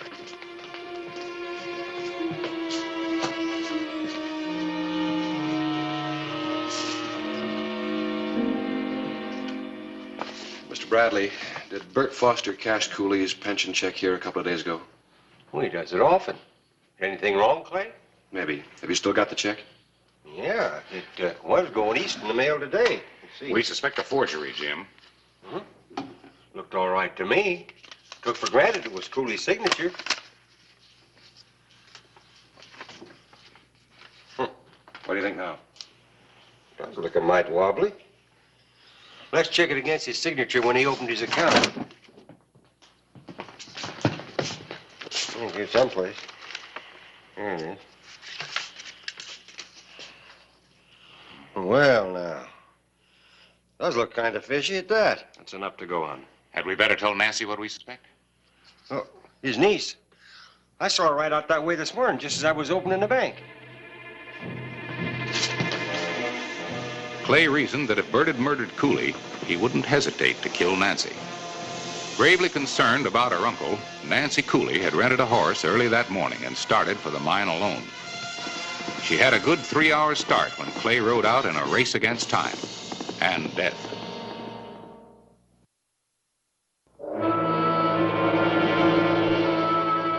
Noon, August 15, 1881.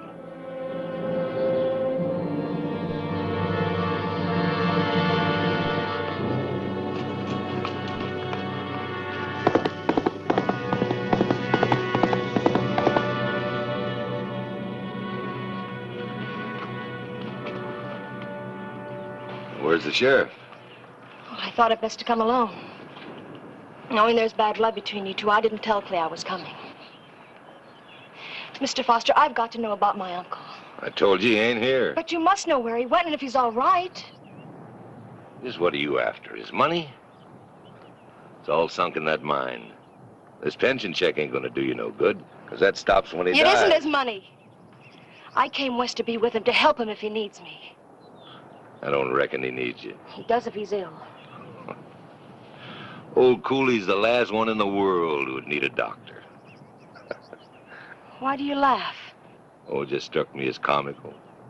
Slip of a girl like you riding all the way out here alone just because she's worried about her uncle. You don't ride very well either, do you? Why? What about it? That horse might run away with you. You'll get lost. Miss Cooley, how would you like me to take you to your uncle?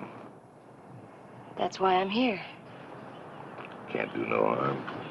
Tell you what you do. You go in the bunkhouse and get that sack of jawbreakers while I get a canteen of water.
You sure took your time. I was looking for anything else my uncle might need. I'll put those in my saddlebag. I can manage them. You'll have your hands full with the horse. I'll manage if you'll help me up.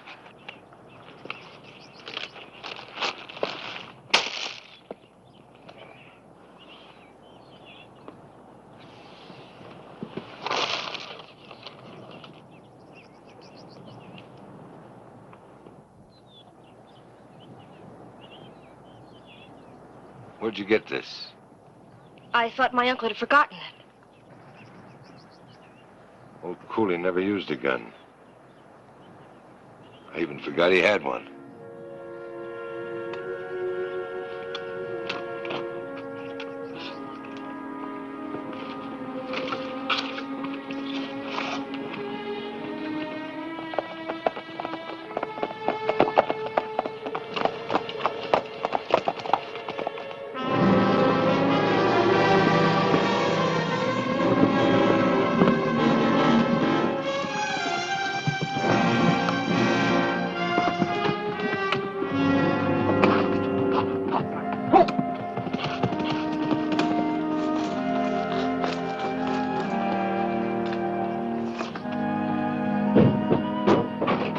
Nancy!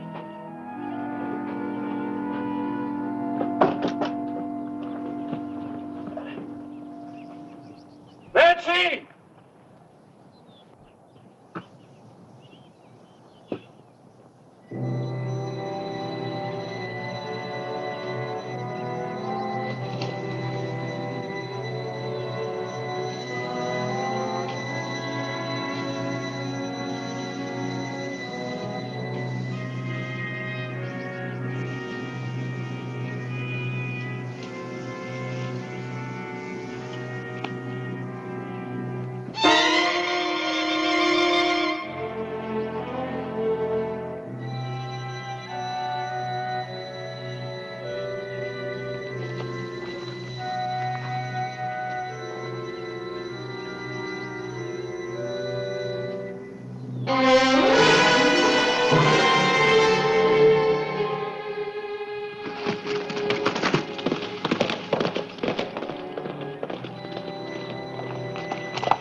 How much farther?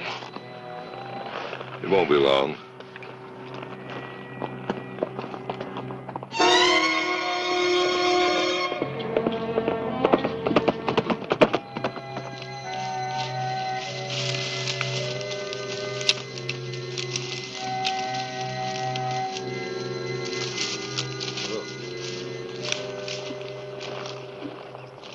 Where's my uncle? Get down. I'm gonna take you to him. You're lying. That's right, I'm lying. What's happened to him? Tell me. He's dead. Dead. Now I'm gonna have to kill you, too. Why? There's no one will know, and old Cooley's pension checks will keep right on rolling in. Of course, I'll make it look like an accident, like your horse ran away and you hit your head on that limb.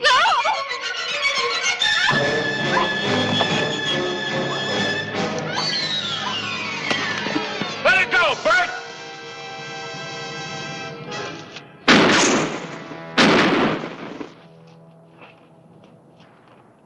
Let the girl come out. Come in and get her. You've already got a murder charge against you, Bert. You can only hang me once.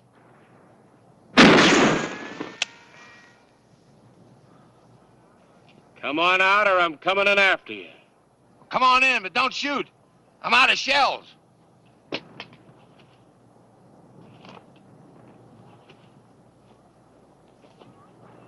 Look out, Clay. He has another gun.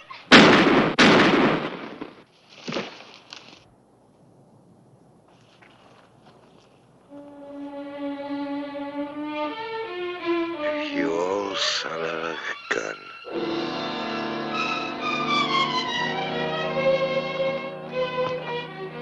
Thanks.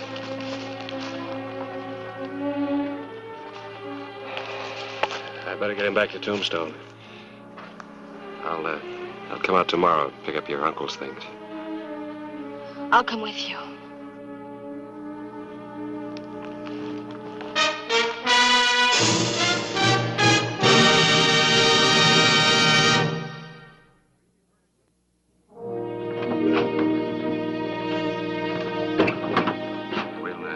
get Cooley moved up to Boot Hill.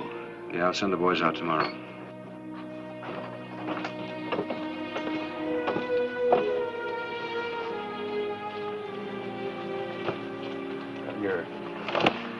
Your uncle always said he wanted to do something for you, but I'm afraid he didn't leave very much, just these and a jackpot without any gold in it.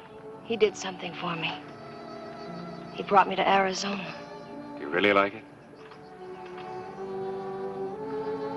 Then you're not going back to Philadelphia. There were a lot of people there, but I was all alone in the city. Well, I'll ride back.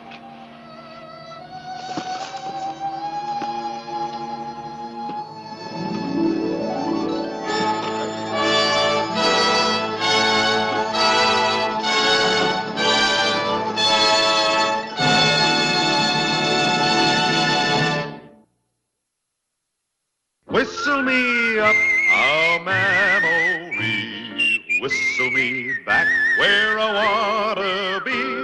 Whistle a tune that'll carry me to Tombstone territory. If your past has run afoul of the law, it's a handy place to be. 'Cause your future's just as good as your draw in Tombstone territory. Whistle me up a memory, whistle me back where I wanna be, to Tombstone territory. I said half in advance. I meant spending money, not this. Would you prefer I contact someone else, Mr. Reardon? Well? He'll be on a slab before dark tomorrow. Look, I know it ain't no business of mine, but what do you got against Hollister? Nothing at all. I hardly know the man. I merely wanted to find out what would happen if two such men as you and Sheriff Hollister met on even terms. You saying you want me to call him out gun to gun? Well, I'm not paying you $500 to shoot him in the back. As a matter of fact, you're missing a golden opportunity. I saw him downstairs in the lobby just now. You're loco, Plum, dog loco. Well, that's the way it has to be, face to face. You do want the other half of that bill, don't you? You want that kind of shootout, you do it yourself. Come to think of it, I don't have to shoot nobody for the other half of this bill. Unless it's you. I underestimated you, Mr. Reardon. Of course, I'll pay you.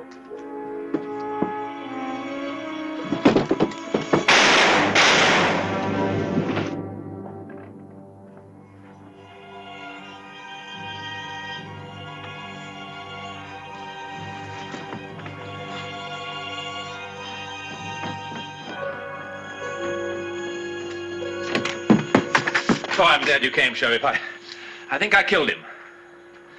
All right, get back to your rooms.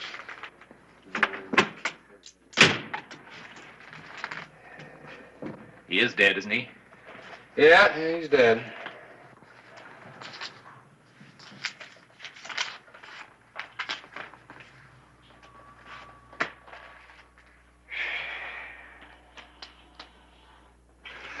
Maybe you better tell me what happened. Well, he forced his way into my room at gunpoint and tried to rob me. I had to do it. Poor fellow. Well, this poor fellow just happens to be Deke Reardon, a known killer. Could be you've done the territory a favor. Could happen.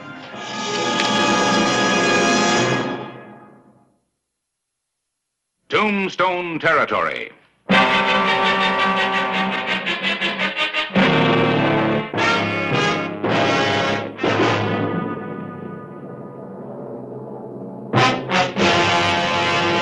An actual account from the pages of my newspaper, the Tombstone Epitaph. This is the way it happened, in the town too tough to die.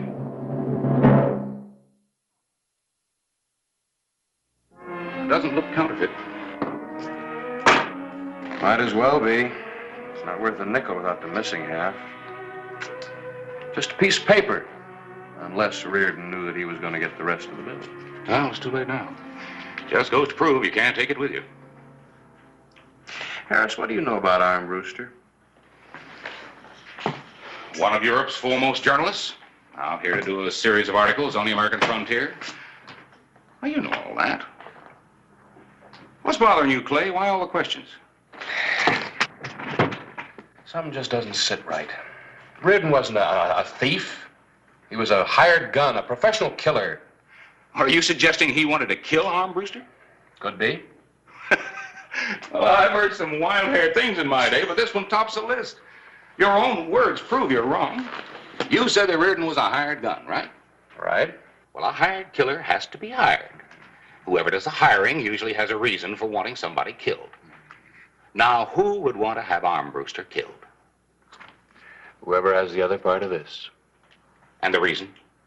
Whoever this mysterious somebody is, he must have some reason. Well, one of my customers.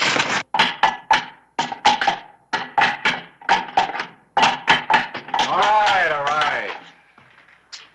That judge said I was supposed to hang Sheriff, not starve to death. All right, anything special you want? Yeah, a hacksaw and a gun. Will you settle for a steak? Chicken? Fried chicken? Fried chicken. Harlan? Yeah, he's hungry. When are you taking him up to Prescott? In the morning. Harris, will you do me a favor? Will you talk to Armbruster, kind of feel him out? If somebody has ill will against him, he'll know who. Yeah, I'll talk to him. I'll take him to dinner tonight, and I'll ask him if he knows who wants him dead for $500.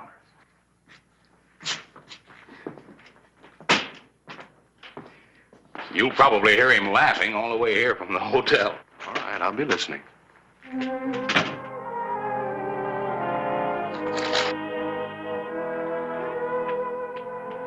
Thank you. That'll be all. You know, come to think of it, there is one possibility. You mean there is someone who might want to have you shot? Well, who, man? Who? Well, he's threatened me repeatedly. I never imagined that... Well, for heaven's sake, Armbruster, who is it? My foreign editor.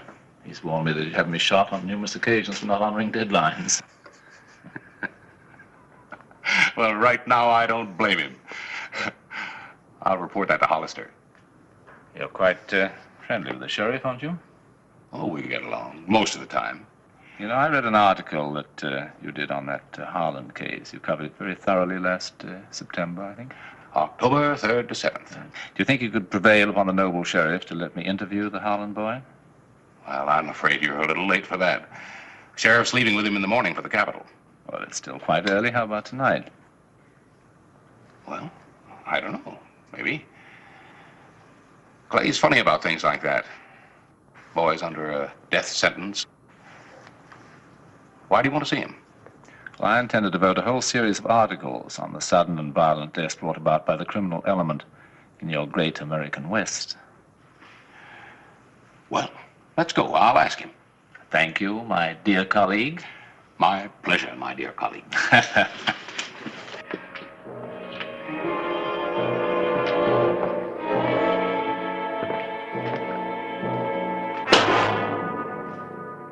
Well, the first couple of times, it's kind of scary, I guess. Because you never know whether that other fellow might not be a little faster than you are. But then after a while, all that scariness just goes away. Gets real easy. Gets to be just like it was nothing. Nothing at all. And I could take any of them without even trying to, because I was top gun. You hear me, mister? Top gun. Nobody in this whole world can take Danny Harlan. Nobody. It wasn't the money, was it, Harlan? You would have been the same without money, wouldn't you? You had to kill so you'd feel bigger and better than men, wiser and smarter than yourself. Isn't that the truth? You had to kill. Your miserable little ego demanded it. Isn't that right? You let me alone. Go on, get out of here and let me alone. What's wrong, Harlan? You afraid? Does the thought of the noose frighten you? Shut up, will you? Will you just get out and shut up? Don't whisper, Harlan. You're tough. You're a killer. People fear you. A man like you should roar, not whisper. You're a tiger, Harlan. You were a tiger when you were killing other men. Are you going to die like a bleating lamb? I'll shoot you! You hear me? I'll kill you. That's it, Harlan. A tiger. Not a bleating lamb who's terrified of the butcher's steel. Die as you lived, Harlan, and 3 million people will read about your death and remember. Don't disappoint them, Harlan. Don't let them realize you were really a terrified sheep at heart who masqueraded as a tiger. We must help them believe what we want them to believe, Harlan. Don't let them down. Don't let them down.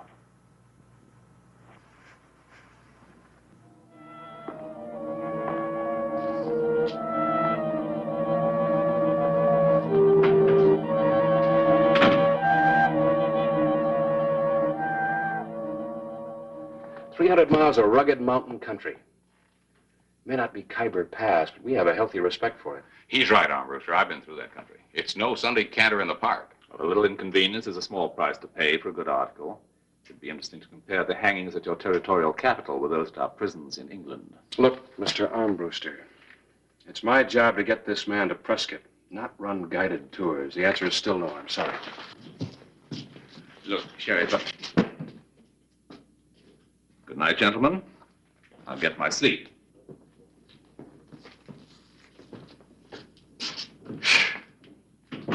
Newspaper man.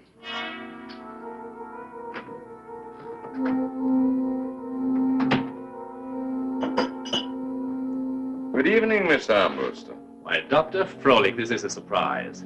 It's a long way from St. Louis. What brings you here to Tombstone? You, Mr. Armbruster. Well, surely my article on your most excellent sanitarium wasn't that bad. Your description of the mental processes of some of my psychopathic cases was very interesting. Thank you. As a matter of fact, so interesting that I made it a point to acquire and read more of your writings. You flatter me. Flattery is not my intention, Mr. Armbruster. I haven't traveled 1,000 miles for that. You made a gentleman's agreement that you would remain in my care.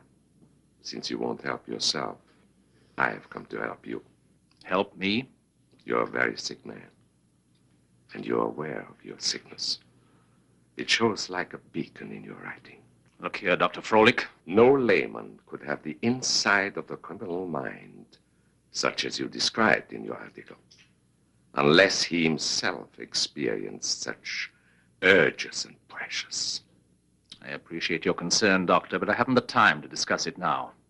And now, if you'll excuse me, I have things to do. I had hoped you would be cooperative. Come back to my sanitarium and let me help you. It's getting late, Doctor. Do you mind? Then I will have to help you despite of yourself, Mr. Armbruster. And what do you mean by that? I shall be forced to have you brought there. I'm sorry you had to say that. Let go! Let go! What do you think you're doing? I regret the necessity of this, Doctor. I'd regret being committed to an institution even more.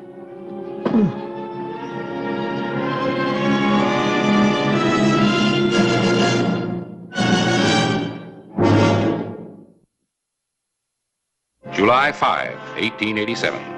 Dan Harlan started on his final journey, 300 miles, to end with a 6-foot drop through the gallows trap. Good morning, gentlemen. I thought I told you I didn't want you along. I meant it. I have no doubt of that, Sheriff, but as you Americans are so fond of declaiming, this is a free country. Well, you're persistent. Old world tenacity, Sheriff. All right. I guess I can't keep you from tagging along, but there's no law says I gotta nursemaid you. You're on your own. Of course. What, he's going with us? Like he says, it's a free country. Hold down the town. Let's go.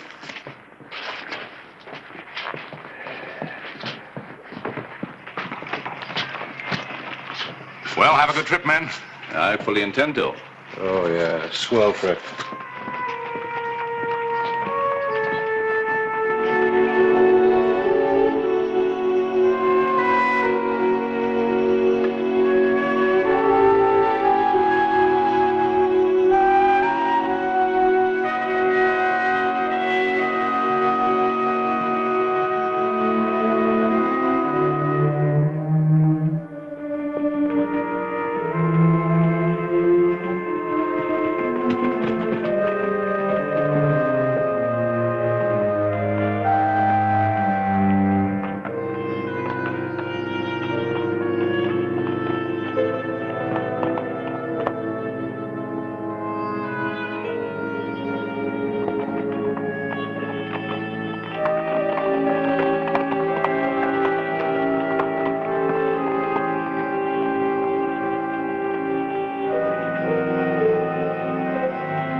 Made it a little easier for you. Run in front.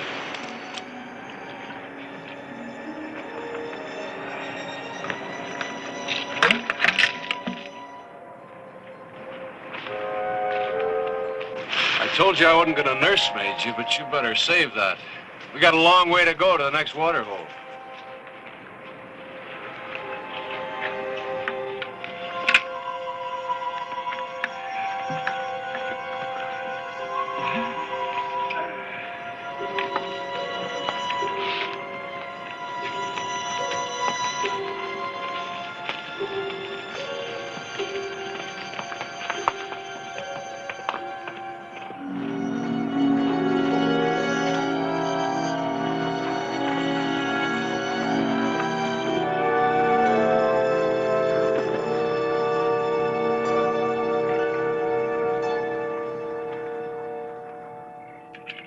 You know, there's no sensation in the world like bagging your first tiger.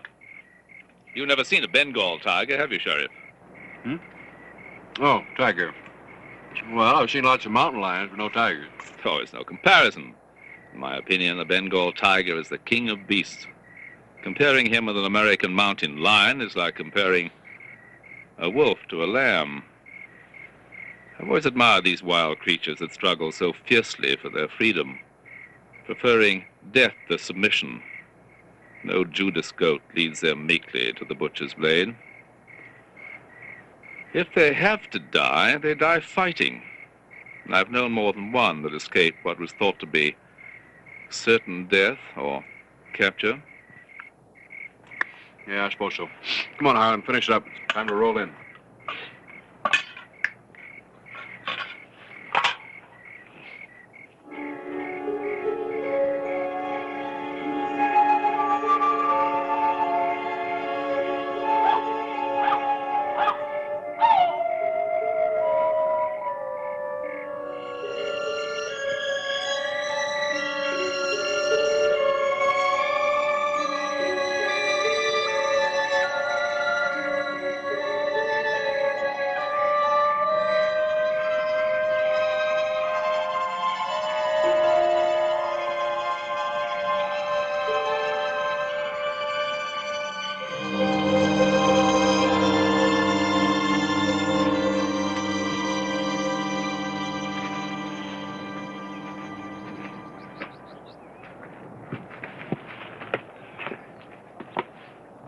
You see them anywhere?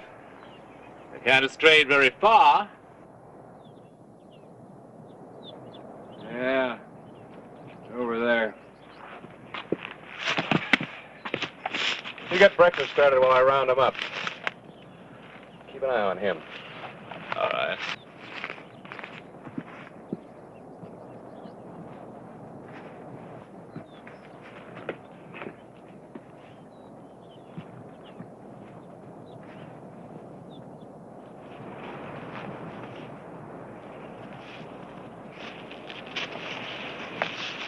Well, are we a tiger this morning or a little lamb being led to the slaughter? Speaking of tigers, they need claws, don't they? Well, I'm waiting for your answer. I ain't no stinking sheep, mister. You just let me get my hands on that gun, I'll show you what I am right off. I might do that, under certain conditions.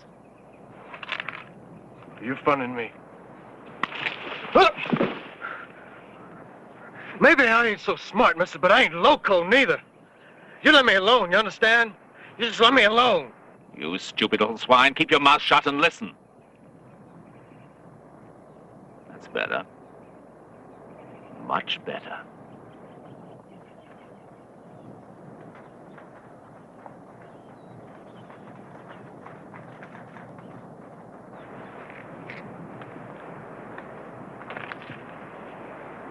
One bullet. Make it count. You'll have money, a horse, and be over the border before the authorities know of your escape. All that money in one little piece of paper. Beat Hollister and you'll get the rest. If you lose, it won't matter. I ain't gonna lose, because I've been practicing drawing from the belt since I was 10.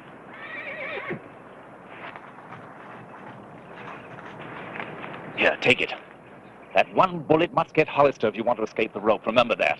If he lives, nothing can save you. Well, he ain't gonna live. And you can bet on that. You might say I already have. Now make it look convincing.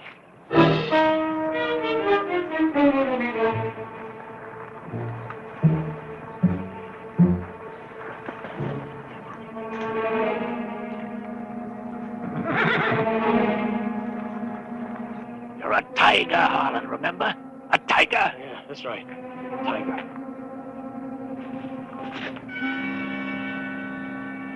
What are you waiting for, Sheriff? Come on in. We got a little talking to do. You haven't got a chance, Harlan. I got the horses and the key to your leg iron. You're playing a losing game. Now let Mr. Armbruster go and pitch the gun. Ha! I got nothing but a noose waiting for me. No matter what happens, I can't be no worse off. I'll make a deal with you. We fight it out, man to man. I'll put my gun in my belt, then you step out and we draw, even. What about it, Sheriff? You got the nerve to try me? All I gotta do is wait, Harlan. Well, what about the newspaper gent? You forgetting him? I got a hanging out already, so it ain't gonna hurt me none if I blow his head off. Make up your mind, Sheriff. All right. Turn him loose.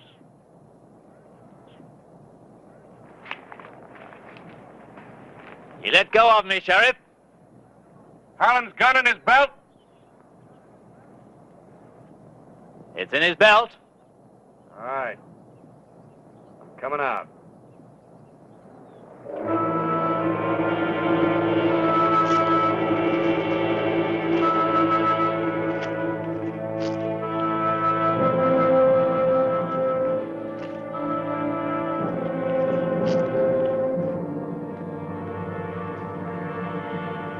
Go ahead. Make your play.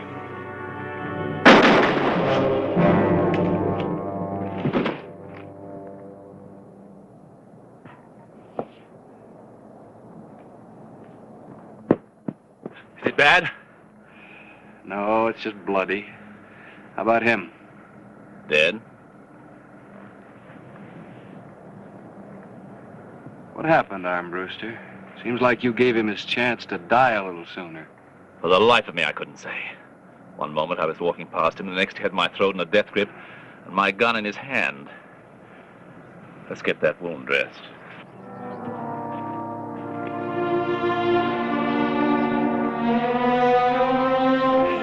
There's some bandages in my saddlebag.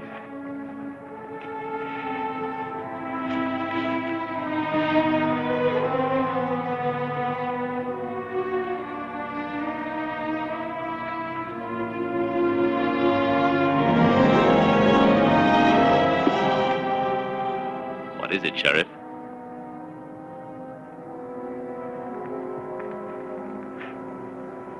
Who did you expect to get killed, Armbruster? Or didn't it matter to you? I'm afraid I don't follow your meaning. I wasn't altogether wrong about Reardon up in your hotel room, was I? Who was he supposed to kill to get this half? You, Sheriff. Nothing personal, of course. It was just a matter of observation, so that my writings could have that touch of realism for which they're so famous.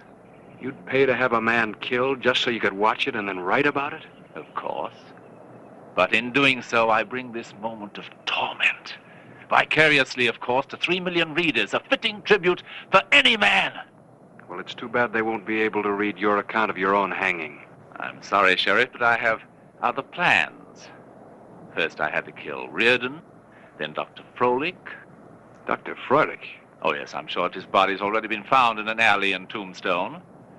Now, Sheriff, it's your turn. I'll say goodbye.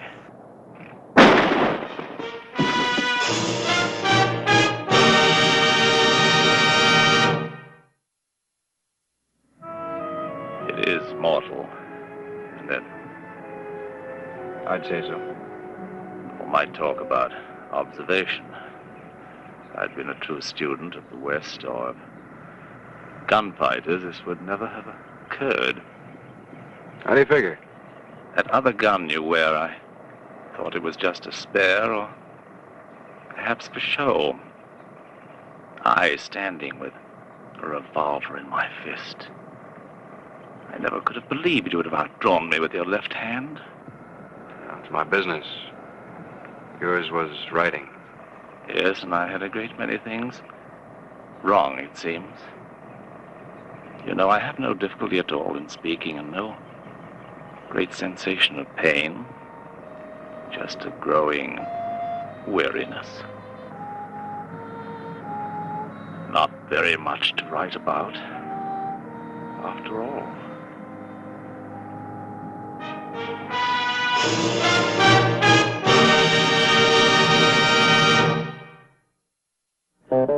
Whistle me up a memory, whistle me back where I wanna be, whistle a tune that'll carry me to Tombstone territory. If your past has run afoul of the law, it's a handy place to be, 'cause your future's just as good as your draw in Tombstone territory. Whistle me up a memory, whistle me back where I wanna be, to Tombstone territory. What are you doing? Adding up the day's take and fines? Yeah, and deducting what it costs to feed the prisoners. Well, it's no wonder the jails are supported by the taxpayers. I just can't make a nickel. You the sheriff? That's right. I'm from Sunglow. Logan and his gang taking over the town again. Where's your sheriff? Logan killed him. Okay, put him in the chair. He's not hurt. Pure exhaustion. He'll come around. Yeah. Wait. I'm coming with you. Look, Harris, this is law business, gun business. Yes, newspaper business, too. I'm coming.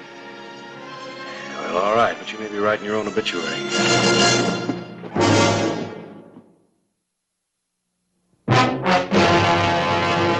An actual account from the pages of my newspaper, the Tombstone Epitaph. This is the way it happened. In the town too tough to die.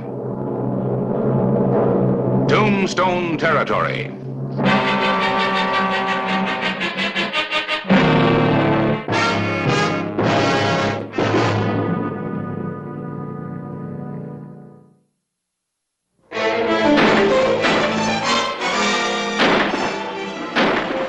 High noon of July 16, 1884 was one Sunglow wouldn't forget. Harvey Logan and his men had taken over the town. Lawless, gunslinging desperados helped themselves to anything they wanted. Get your hands out of your pocket. Now you listen to me. My boys came to this town to have a little fun and lap up some of your hospitality. Now, ain't that clear enough? Look here, you can't go around beating up people. Who's going to stop us? You, Mayor? The law, public opinion, decency. There'll be troops from Fort Huachuca here this time tomorrow. By that time, we're going to be up in the hills.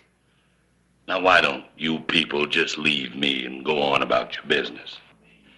Maybe it would be better if we just went about our business, Mayor. I'm sure Mr. Logan and his men meant no harm. No harm in terrorizing a town? I don't like you. Now get him out of here. Now it's time for the rest of you boys to unwind. Whiskey! Yes, sir.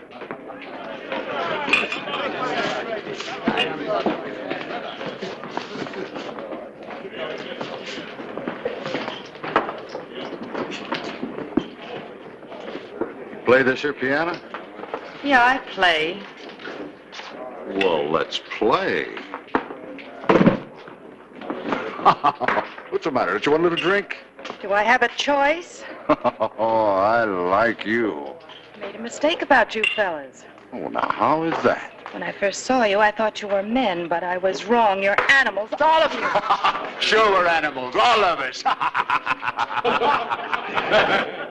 Hey, Logan! Thought I told you to keep watching the road. Well, I was watching all right, Logan. There's a couple of riders coming in from Tombstone way. One of them's wearing a star. Oh. We're gonna have some company. You get back out in the street, and you make sure everybody clears that street, because we're gonna have a party, a real surprise party. Up, everybody! We'll play later. Now, these two riders that are coming into town, let's give them a big welcome. Come on.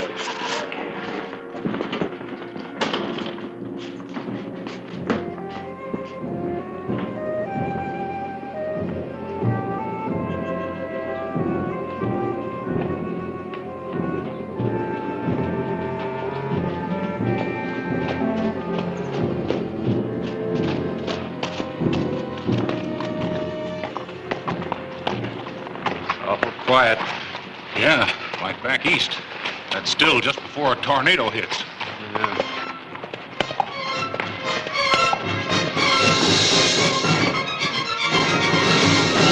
That's far enough. Well, Clay Hollister. Tell me something, boys. Did you come here to join the local sheriff in his grave? You've got just 10 minutes to hand over his murderer and then get out, Logan. You hear that, boys? He's putting a time limit on our fun. I'm giving you just 2 seconds to drop your guns. This'll catch up with you, boy. Just a matter of time. You can't take over a town. I already have. You drop those guns down. Do just like I tell you, or there won't be no witnesses. I believe you. Get down. Hurry up!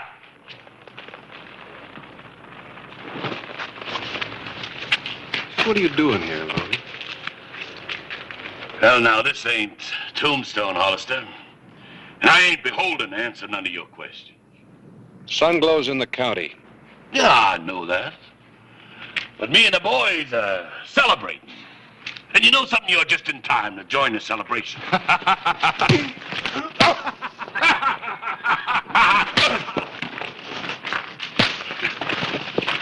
I told you to hold him.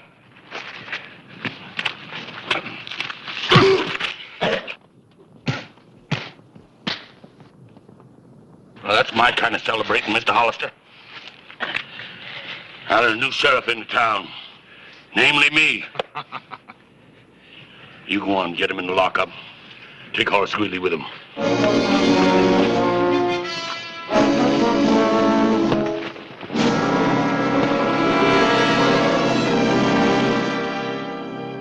I still think you made a mistake not bringing a posse. Look, Harris, you ride into a town with an army, you gotta fight. A lot of townspeople get killed. Well, what do we do now? There's only one thing to do. Sit down, relax. Relax. Well, you said you wanted a story. Go ahead and write it. How about that? Hey, you. Yes, sir, Mr. Logan. Send that girl over here, the one playing the pianos. Yes, sir. Right away. Anna. Logan would like to speak with you.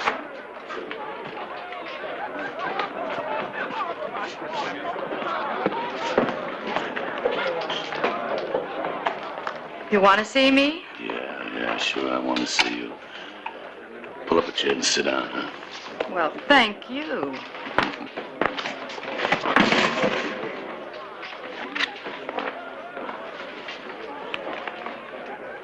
Have a drink? Why not? Yeah, why not? You know, as long as you're here, you're mine, right? Why not? Why not?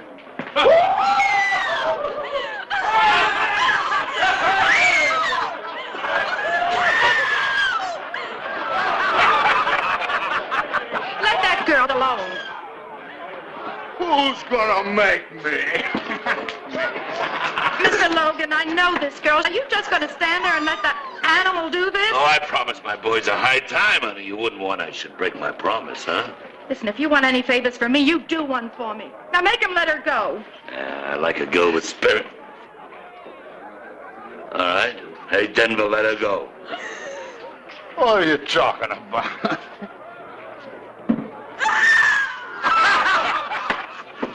I said let it go. Come on, Ted, get out of here. You shouldn't have done that, Logan. You want an argument about it? You get on over to jail with Chris. And don't you leave there till I told you different.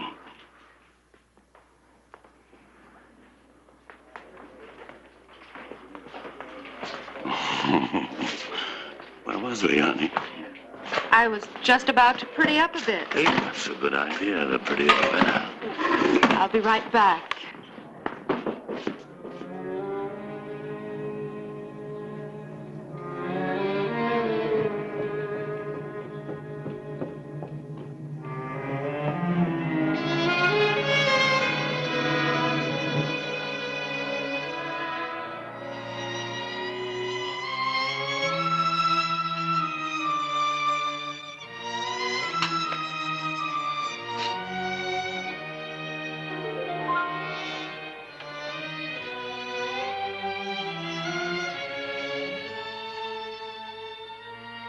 Who is it? A friend. I have a present for you.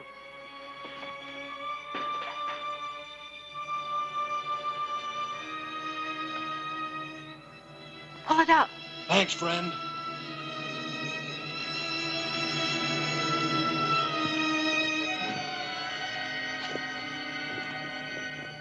I'm sick of sitting here nursemaiding that sheriff while everybody else is out having fun. Yeah, well, I ain't having no fun.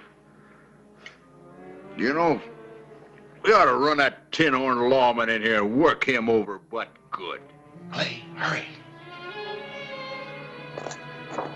Give me that stool. Won't do no harm to learn him a little respect.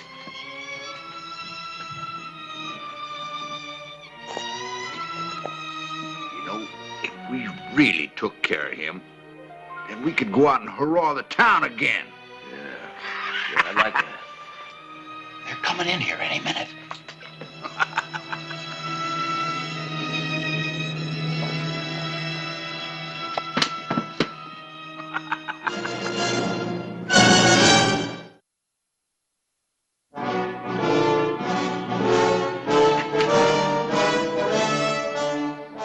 Let's go get him.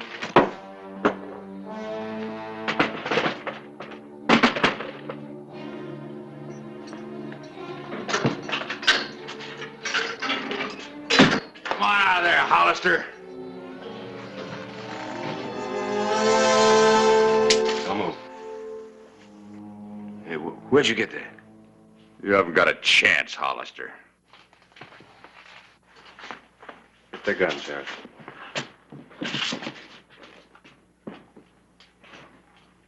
Inside. You're building a big fire, Hollister. I like it warm.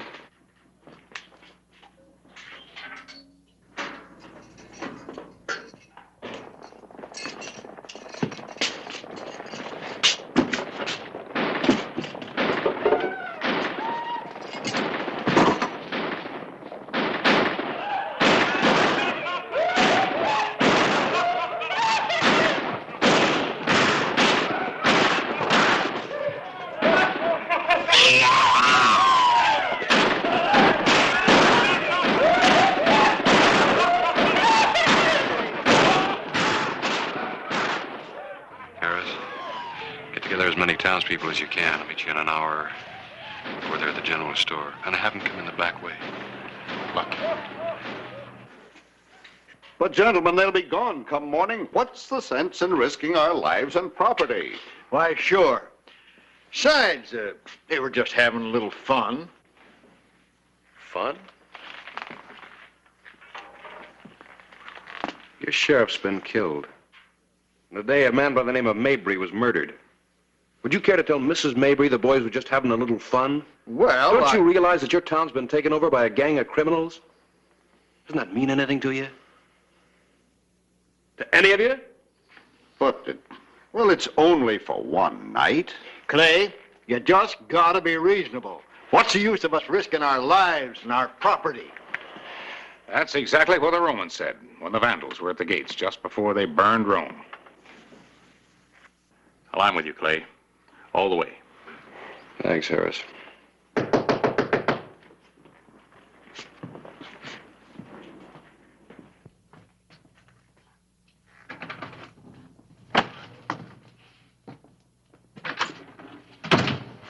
Sorry to be late, but it wasn't easy to get away. Welcome. Friend?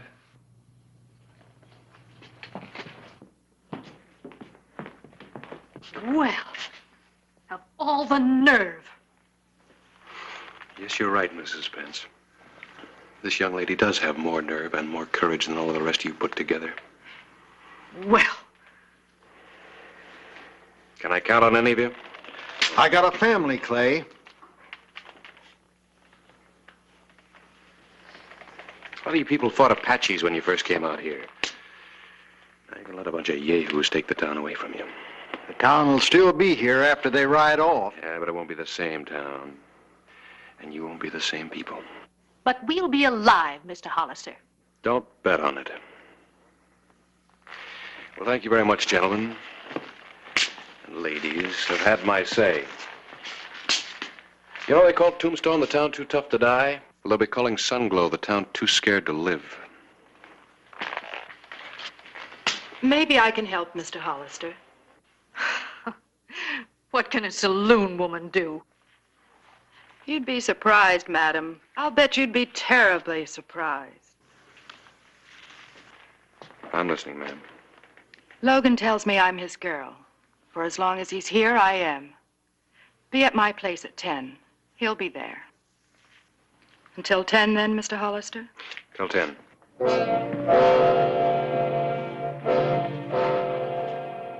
Denver? Chris?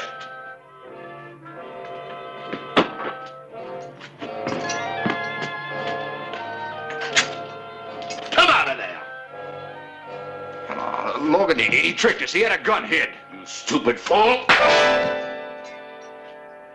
Somebody passed him that gun. They'll pay for that. We came to this town to celebrate, and we're going to celebrate. And then we're going to burn it to the ground. I'm getting thirsty. Come on.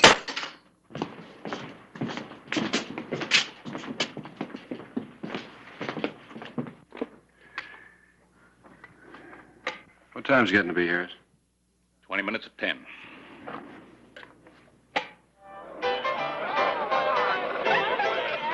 What's the matter? Something bothering you? I have to live here. If any of the townspeople see me being too friendly with you, I won't stand a chance in Sunglow. Don't worry about it. When we get through, there ain't going to be no town. What do you mean? We're going to have us a fire, a real big fire.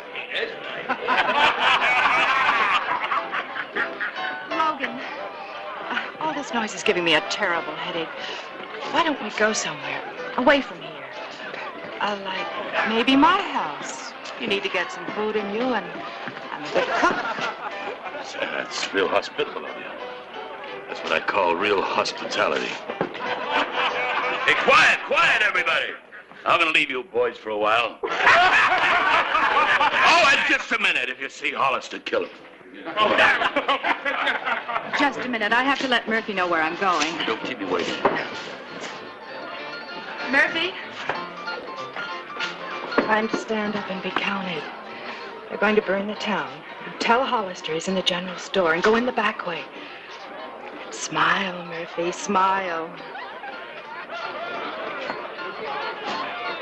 A man can take just so much.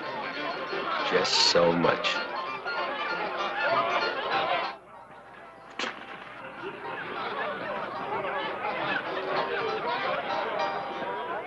There she goes.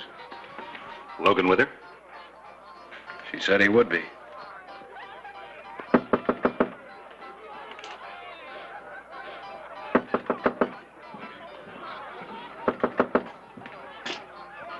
Who is it? Name's Murphy. Bartender at the saloon. Let him in.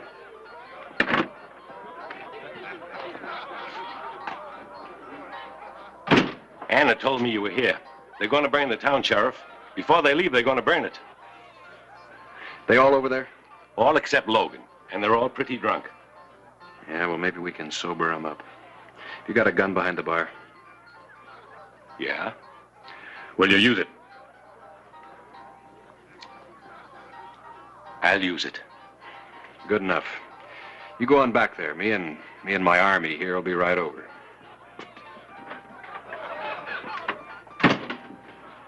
Strange, isn't it? What's that? How the only two people in town willing to defend it are a saloon woman and a saloon keeper. Yeah. You ready?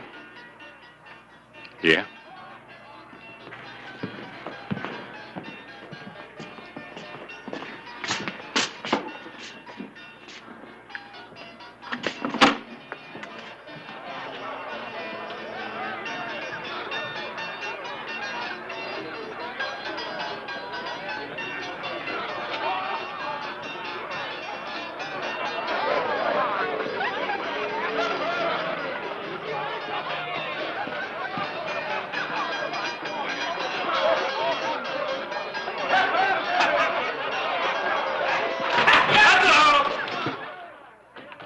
Turn around, drop your guns. My men are covering you.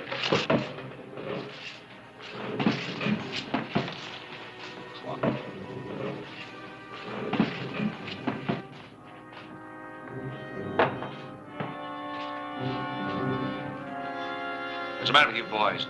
He doesn't have any men. Take him.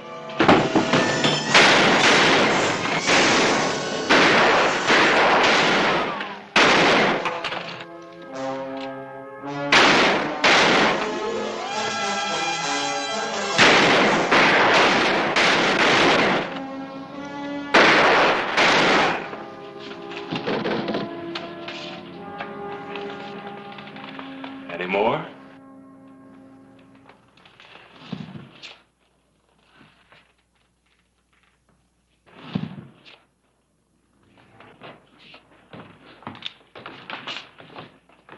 Keep an eye on him, Harris. I'm gonna go get Logan.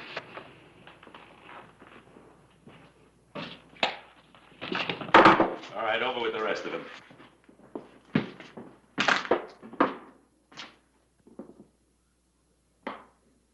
Who ain't got no men?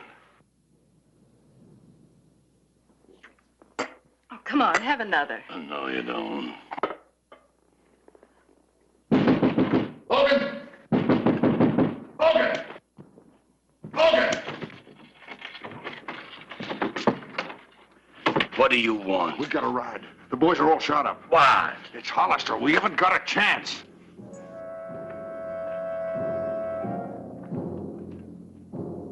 Logan! Come on out with your hands in the air. Do like I say, Logan, you'll live longer. You go around the back, we'll catch him in a crossfire. No. Go on, get down. Logan! Are you coming out or am I coming in?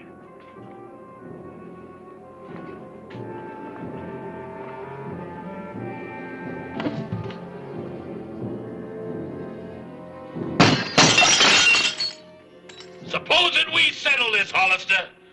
Just you and me. All right. You called it.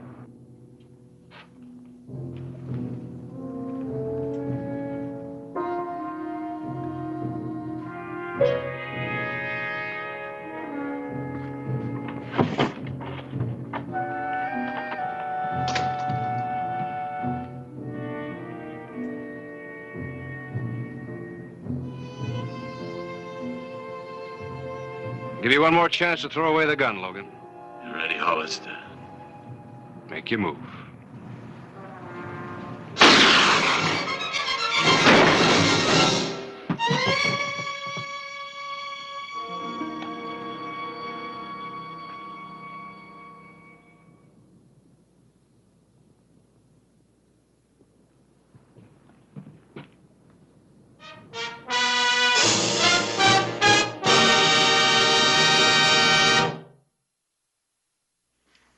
Sheriff Hollister, on behalf of a grateful town, I want to thank you.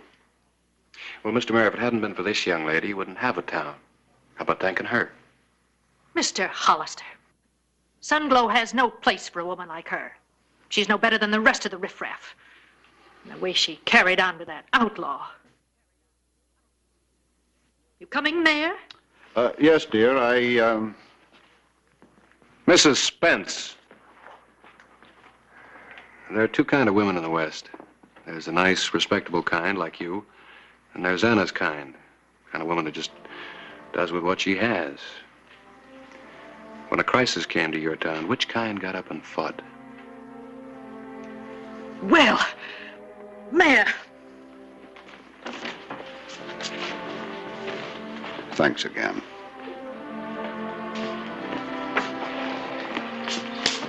Anna, why don't you come to Tombstone? Make a new start. No, Clay, it's like you said, there's her kind and my kind, and the town doesn't make any difference. Goodbye. Goodbye, friend.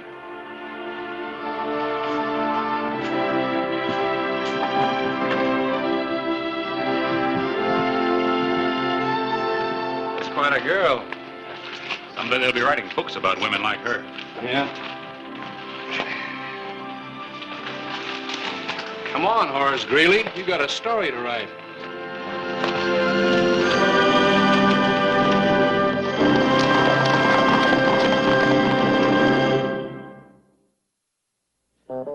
Whistle me up a memory, whistle me back where I wanna be, whistle a tune that'll carry me to Tombstone territory.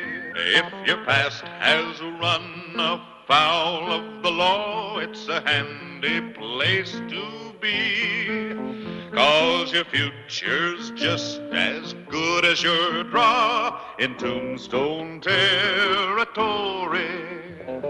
Whistle me up a memory, whistle me back where I wanna be, to Tombstone territory. His job seriously, and he was in no mood to entertain out-of-town callers. I don't care if this man Ferguson is the president's representative. I can't talk to him now. I'm sorry, Harris. All right. I'll tell him.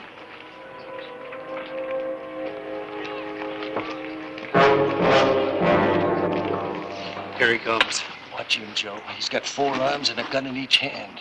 It still only takes 1 slug to kill him.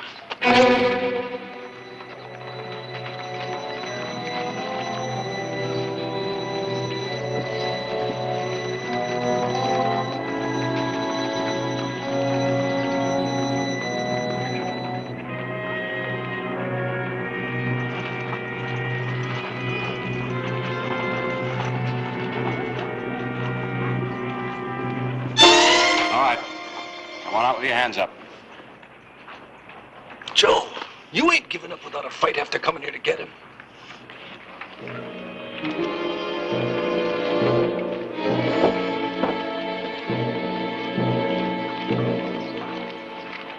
So that's Clay Hollister. Yes. Excuse me. I'll be right back.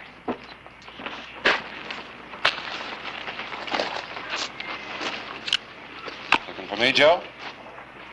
Not anymore. Who told you to kill me, Big Brother Ed? Good work, Sheriff.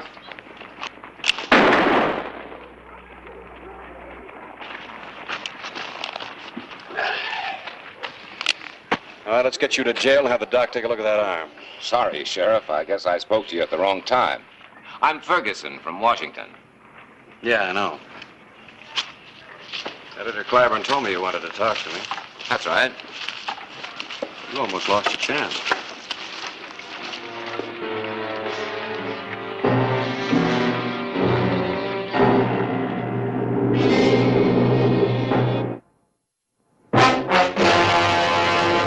An actual account from the pages of my newspaper, the Tombstone Epitaph. This is the way it happened, in the town too tough to die. Tombstone territory.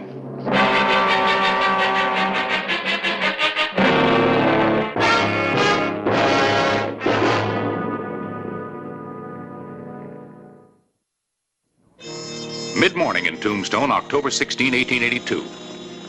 There had already been 1 arrest, a near killing, and the Conference on Crime was in session.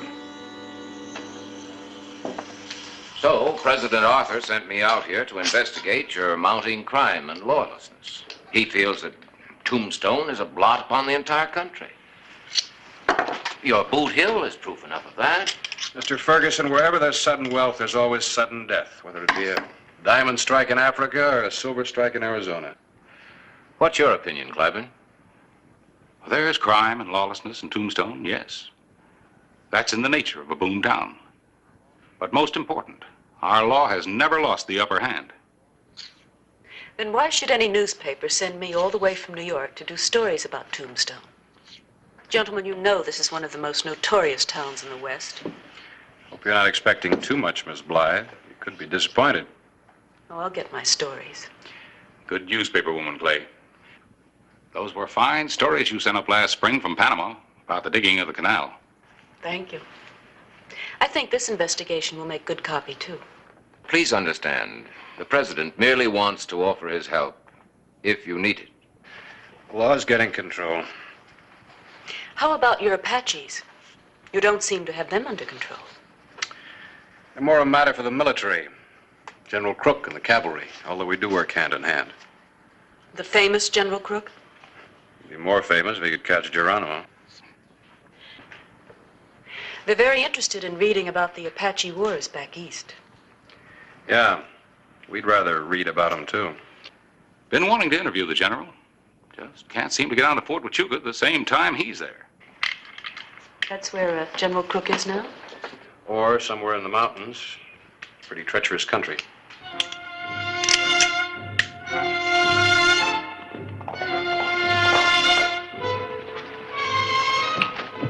Elizabeth Blythe had come to Tombstone for a story, and she was determined to get it. She rode out toward Fort Huachuca and the dangers of outlaw country.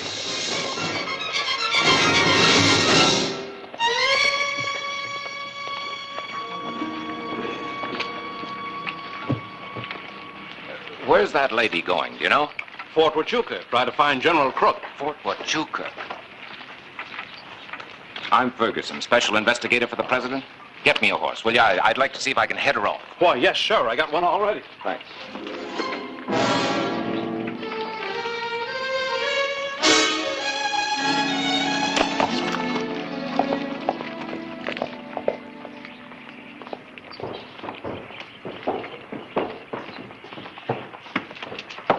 Thank you. Would you give this message to the telegraph operator?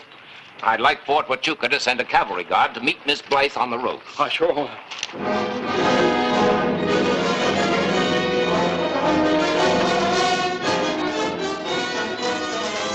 Elizabeth Blythe continued her ride toward Fort Huachuca, unaware that the president's investigator was riding out after her, or that one of the Chandler gang was also riding hard out of Tombstone.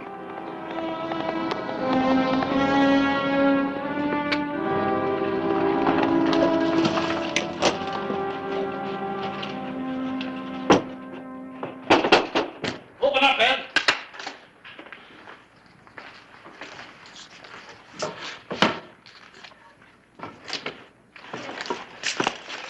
Ed, I got news for you. Sheriff's dead, huh? No. The sheriff got Joe in the arm, threw him in jail. Jail? You stood around like a bum on a log? Lad, there weren't a thing I could do then. Ed, wait a minute. Don't you want to hear the news? What news? About that galoot from Washington. What about him? He was sent here by the president to keep an eye on Tombstone. He's headed this way right now, chasing after some gal newspaper reporter from New York. Yeah. I like that.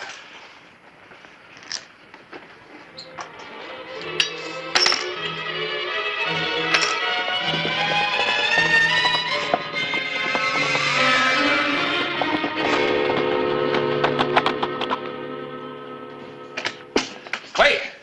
Clay! Yeah? Ferguson and Miss Blythe are gone. Oh, back east? No such luck. They both rode out toward Fort Huachuca.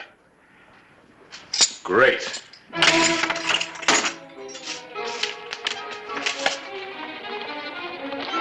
The Chandler gang had a plan to intercept the two riders on their way to Fort Huachuca. Clay Hollister sensed trouble and rode against time.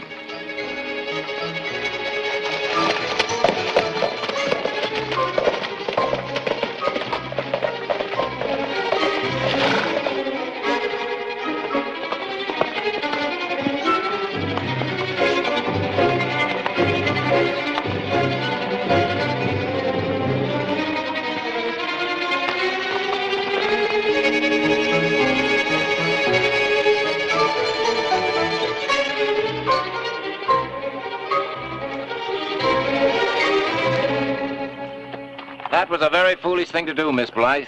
You should have told us your plans. Well, I'm not that foolish. If I were, I couldn't have left Tombstone. I'm going on to get my story from General Crook.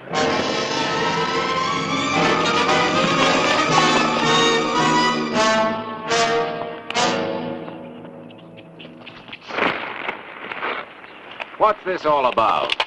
The boss got lonesome, wants company. I don't think he'll want mine. Do you know who I am? That's the reason he wants to see you. The young lady there may get a good story. It'll be about you. Oh, no.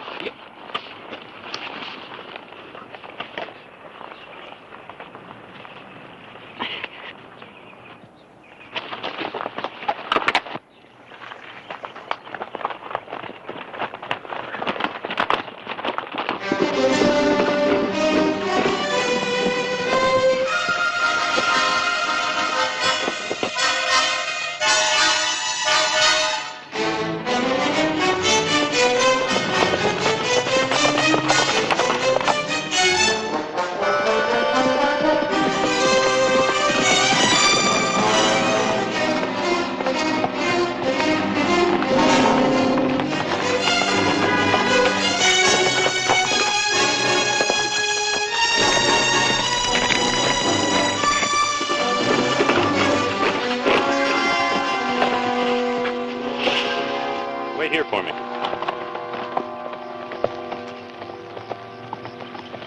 Howdy, Mr. Hollister. Where are you headed for?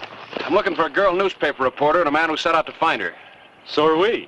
He wired the fort to send a guard out to meet him. Well, I can't understand how you missed him. Me either. Hope nothing's wrong. Look, Corporal, take your men up through the Huachucas on the way back. I'll ride through the whetstones. Glad to, Hollister. And, if you find out anything, wire my deputy in Tombstone. Right.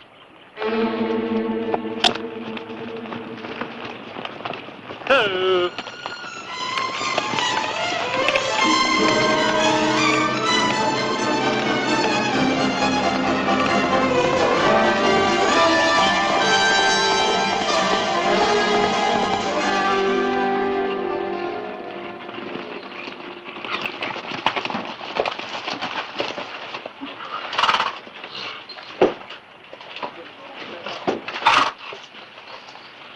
Step up.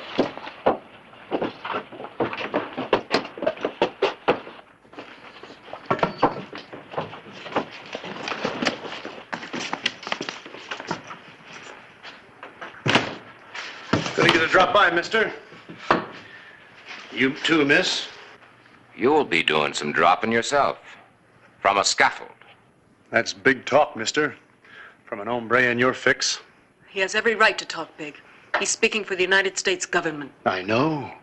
Sent by the president. That's why I brought him here. I have a small favor to ask of a big man. What's that? My brother's in jail in Tombstone. The sheriff shot him. You're going back and release him.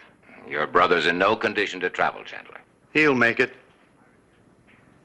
I refuse. Mister, you're in no position to refuse anything. We'd better go back to Tombstone and do as he asks. Not you, miss. You're staying here till my brother shows up. I'm not leaving here without Miss Blythe.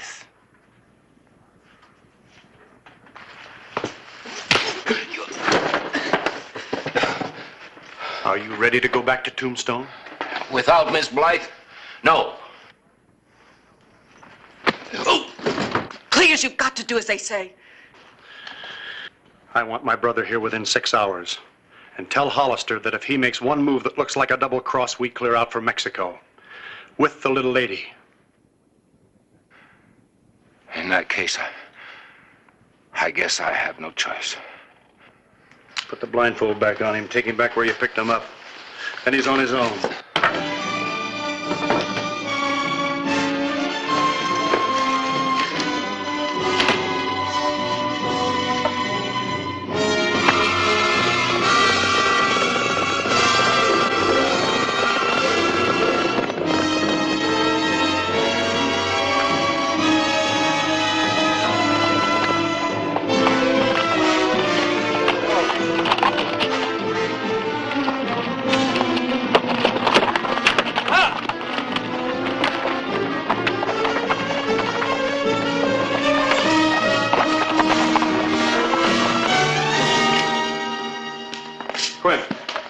men together. What's up? Ferguson and that girl, Miss Blythe, disappeared somewhere between here and the fort. How many do we need? All we can get. Ferguson, where's Miss Blythe? She's with the brother of the man you shot and arrested. His men picked us up.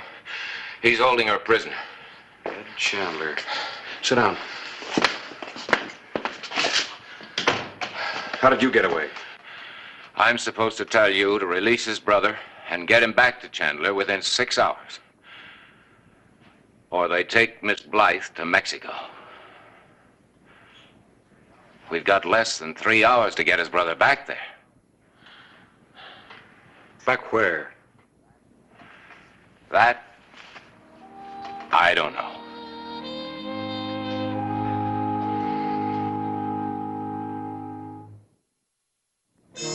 The afternoon of October 16, 1882.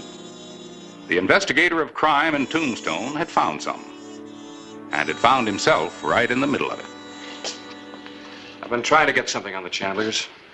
They're suspected of murder, rustling, smuggling, armed robbery, everything in the book. I'll get the men to follow Joe. Maybe we can find him that way. Never mind the posse. Ed would just skip over the border with the girl.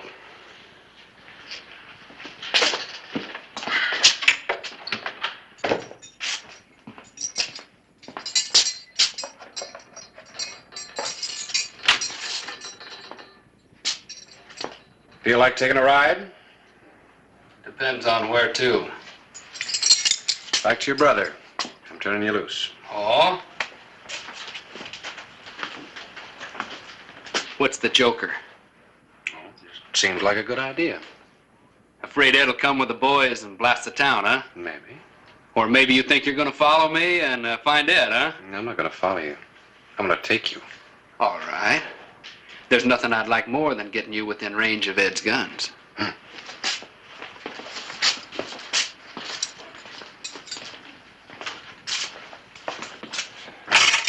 Quint, I'm gonna take your horse. Mine's tired out. Sure, Clay. And don't let anybody follow us. We won't. But if you're not back by tomorrow, the whole town will go out after you.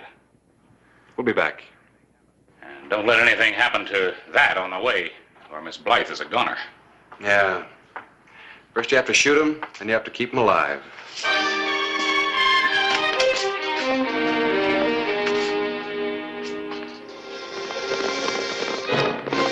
The life of Elizabeth Blythe depended on delivering Joe Chandler before the 3-hour deadline had passed.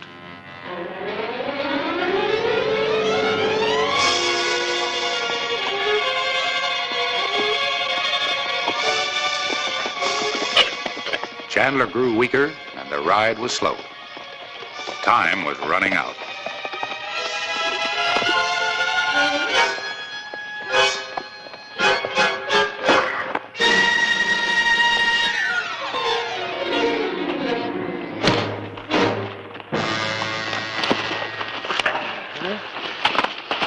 Hold it. Well, I'm glad to see you're so full of fight. Afraid I was going to lose you before you led me to your brother. You smart up, lawman. Go on back. You don't know what you're walking into. Mount up.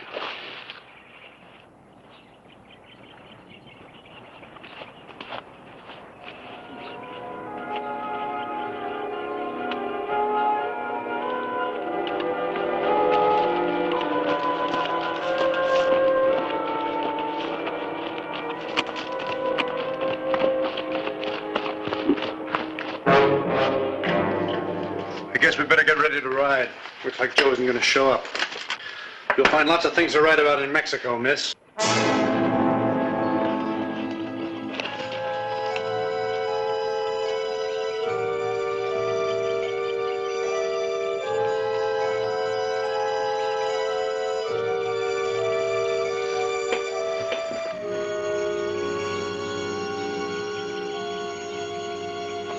Chandler!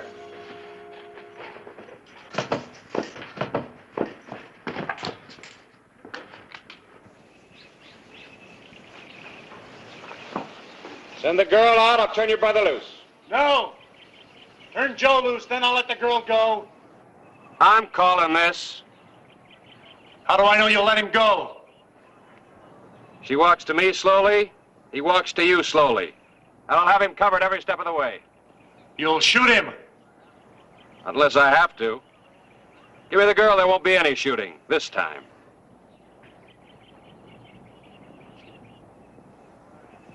All right.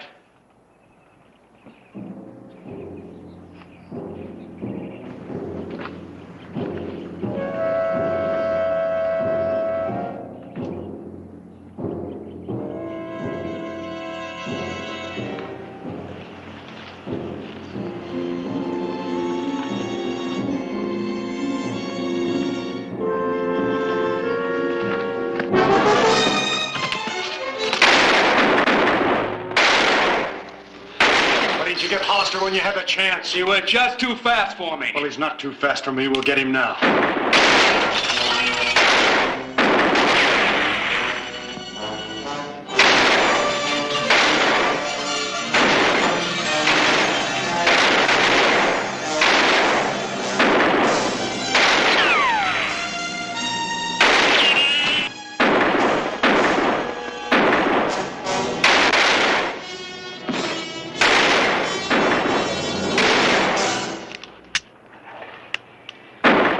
I helped start all this. I'm sorry. Stay down. Here, make yourself useful. Keep him pinned down. I'll go get him from the back.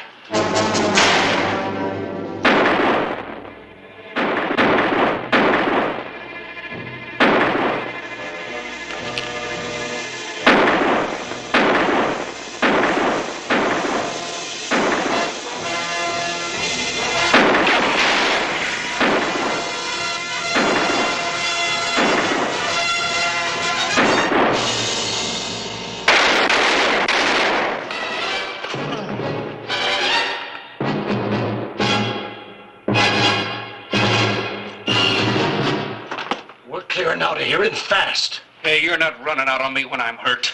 It'll blast you. Ed's dead, and you know it. He ain't dead. He'll be back. He just gunned down Hollister. I know he did. Then where is he? You wait for him.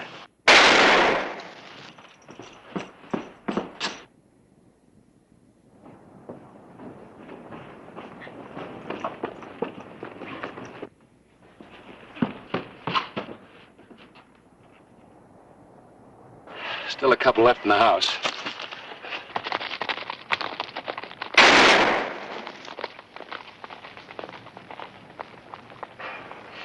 Come on out, Joe.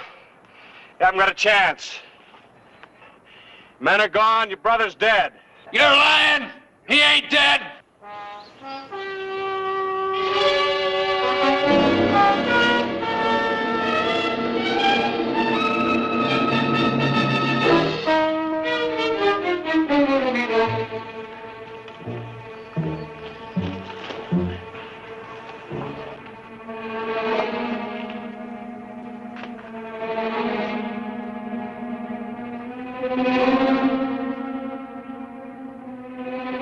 You're all alone, Joe. Come on out.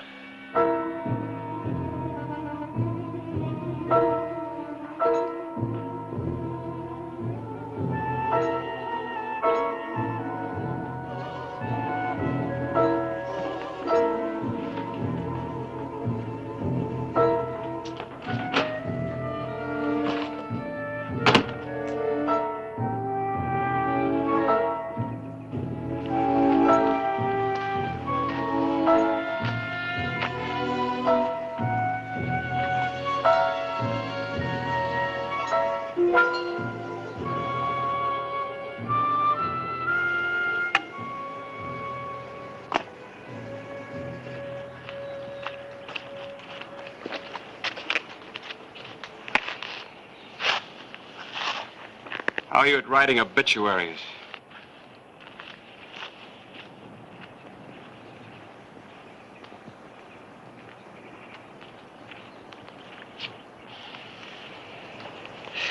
Going back to jail, Joe.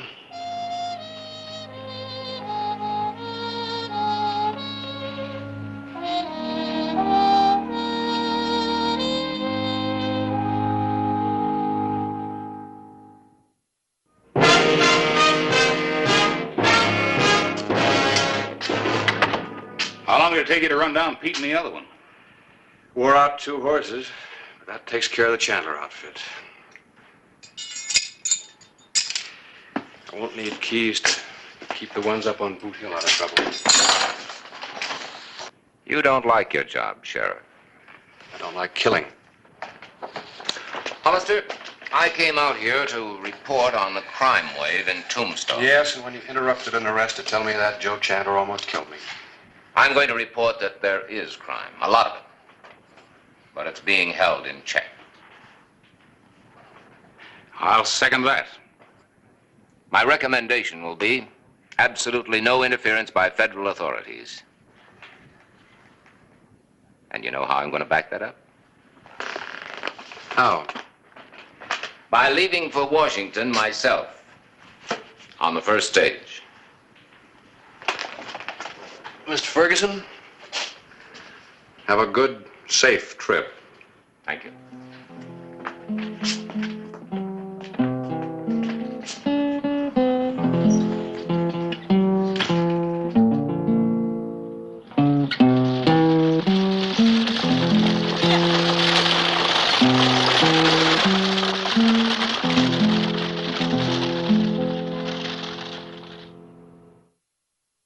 Whistle me up a memory, whistle me back where I wanna be, whistle a tune that'll carry me to Tombstone territory. If your past has run afoul of the law, it's a handy place to be, 'cause your future's just as good as your draw in Tombstone territory.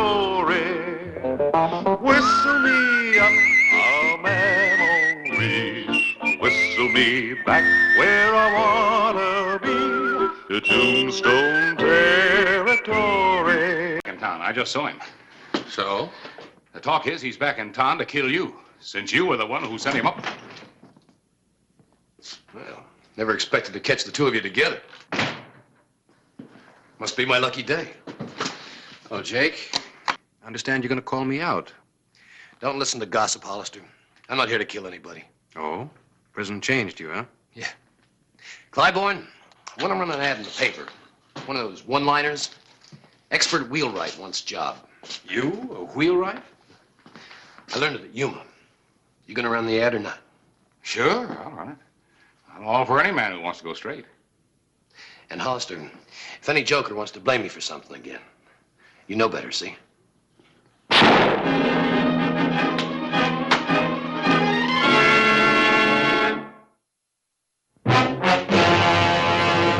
An actual account from the pages of my newspaper, the Tombstone Epitaph.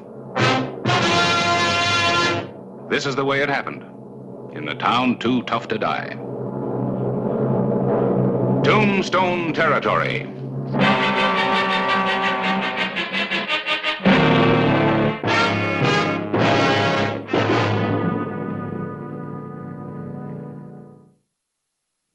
The morning of May 31, 1885, got off to a fast start. A man had been shot and killed on his way to work.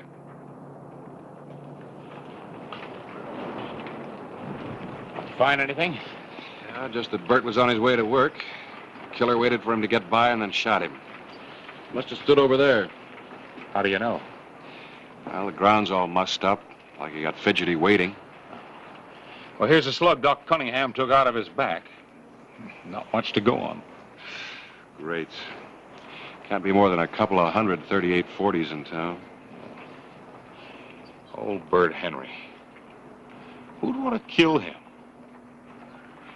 Maybe Harry Dunbar can give us something to go on.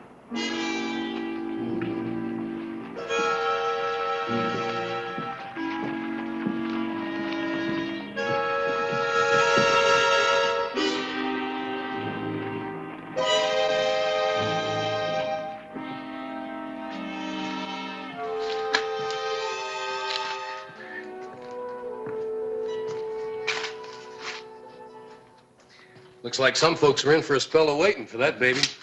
Also looks like I came to the right place at the right time. Haven't I seen you before? Maybe, maybe not. The point is, I'm a wheelwright. You need one bad. Oh, no, I don't. I've got the best man in town, Bert Henry. Well, Bert's not working here anymore. Somebody gunned him down. Bert? It was in Hollister's office when he was shot. Word is spreading all over town. That's why I thought... Oh, Harry. You didn't waste any time getting here, I see. Somebody's got to take the fellow's job. Might as well be me. Got any idea who shot him down, Clay? No, not yet. All I know is he was ambushed on his way here. He died in Doc Cunningham's office. Why would anybody want to kill Bert? He didn't have much money. I remember you now. You're Jake Conroy. You're a gunslinger. Well, I don't want any thugs around my place. Shove off, Conroy. Now, Mr. Dunbar, I wouldn't take that tone. You're in a jam. You need me. Hollister, tell him I'm in the clear. That's right, Harry. He was in my office when it happened. He couldn't have done it. He was telling me that he spent his time up at Yuma learning to be a wheelwright. I don't think that I could ever trust an ex-con. Mr. Dunbar, have you ever been in prison? Of course not. Then you don't know what it takes for a man to buckle down and learn a trade late in life. To tell himself he's going to go honest and above board. All right, Conroy, I'll give you a break, but I warn you, the first false move and you're finished. It's a deal, Mr. Dunbar. And in a week, you'll be begging me to stay.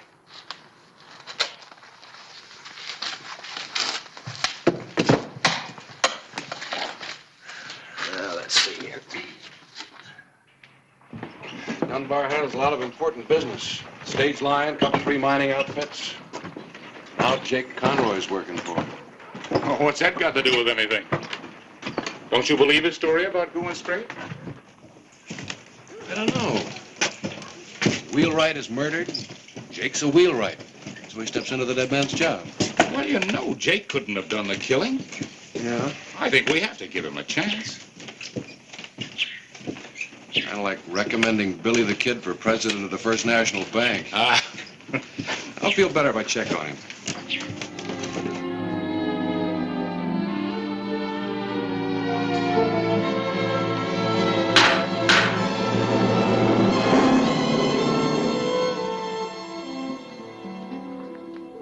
Don't seem warped to me. Looks like a fair to middling job. What do you want? George West been in? The West Consolidated Mining Company?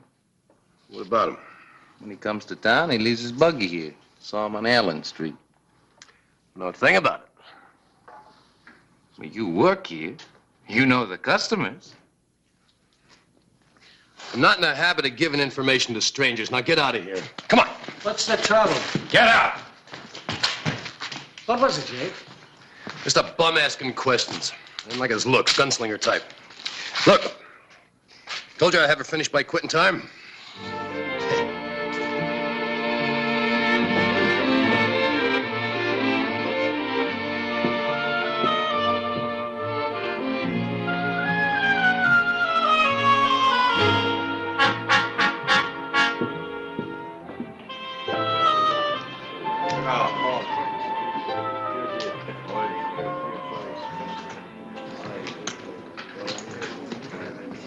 Give me a shot.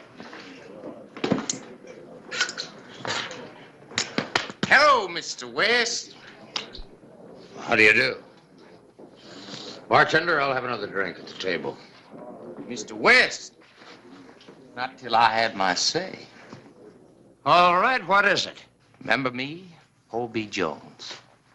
I used to be a miner. Before you accused me of stealing silver or before you had me sent to the pen for something I didn't do. Well, this is preposterous. You're gonna pay for what you did to me, All Mr. right, West. head for the street. I ain't packing a gun. You are. I can fix that.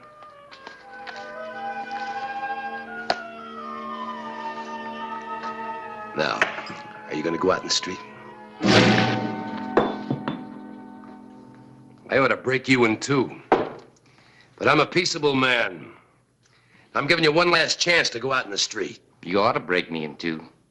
But you're yellow. Somebody better go to the sheriff. Yeah. Let Hollister pick up the pieces.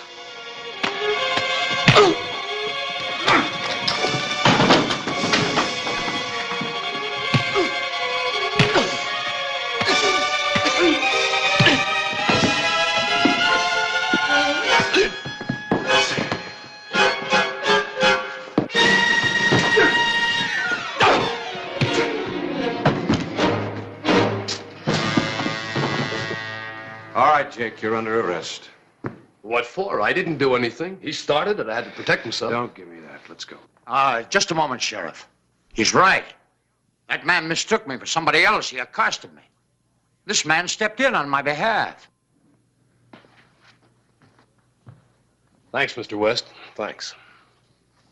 I got in trouble a few years ago. You know how lawmen are. Once they get you pegged, they hate to see you come unpegged.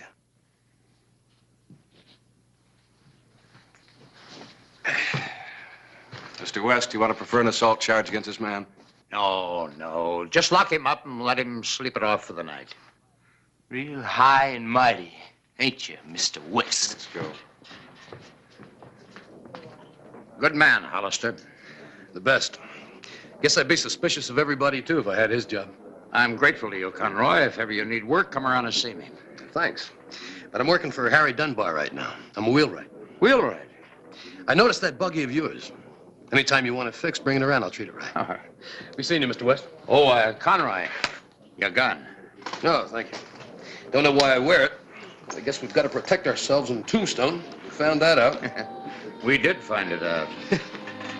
Thank you.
I'd sure like to get my hands on whoever did that. You better report it to Hollister. I intend to. First, I have to be sure if you can repair it. I'll make it like new. It'll take a while. Now, how long? For the rest of the day if I rush. I have a payroll I have to get out to the mine. And Dunbar can lend you a rig for that. And then when yours is fixed, I can return it and pick up the other buggy. Fine. That's real service. My pleasure. Now let me handle this and you go get Hollister. Maybe he can nail that vandal. Right.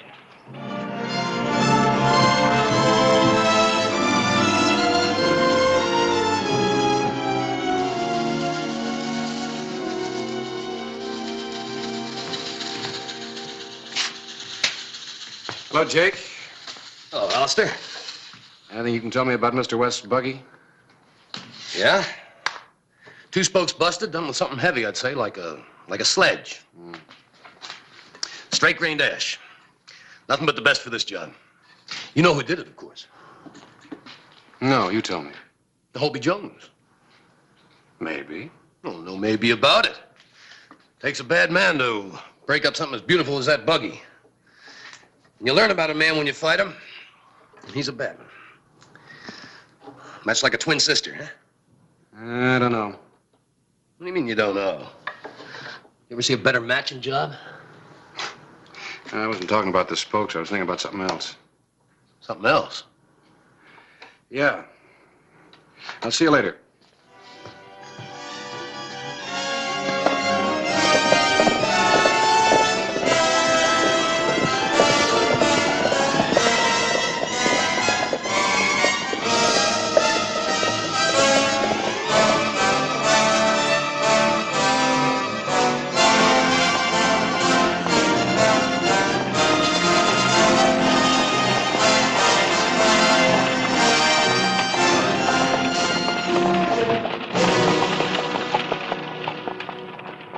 Save the leather, hop in. It's about time. You come by way of Tucson? Not there, on the floor.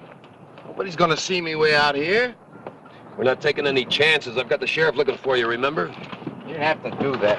You didn't have to tell him I was the one who busted West's buggy. Lie down. All the way. Yeah.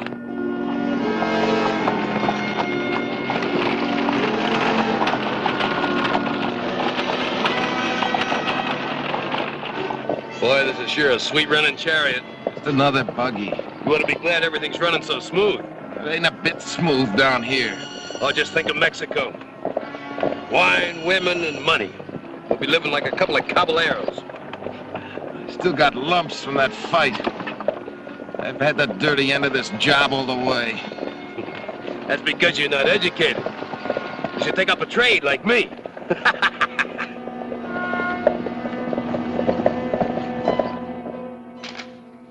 Oh, it's the report from Yuma on Jake Conroy. What do you know? Jake was a trustee. Exemplary conduct, learned a trade. At least he gave us a straight story.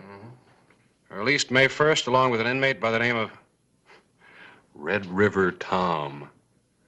Left Yuma together, heading east. Uh-oh, listen to this. 5'11", slim, dark-haired, 32, speaks with a slight southern accent. Reminds you of anybody? That story I gave you for the epitaph. Conroy's fight in the Crystal Palace with a stranger. Hobie Jones. Or Red River Tom, according to Yuma. These days, thugs change their name like you change your shirt. Well, then if Conroy knew Jones, that fight in the saloon had to be staged. Uh-huh. But you gotta go back one step further. Hobie killed Bert Henry so that Jake could get into a key job. Then the fight set Jake up with West. So naturally, when West's buggy was vandalized, he'd go to Jake. Let's get to Dunbar's.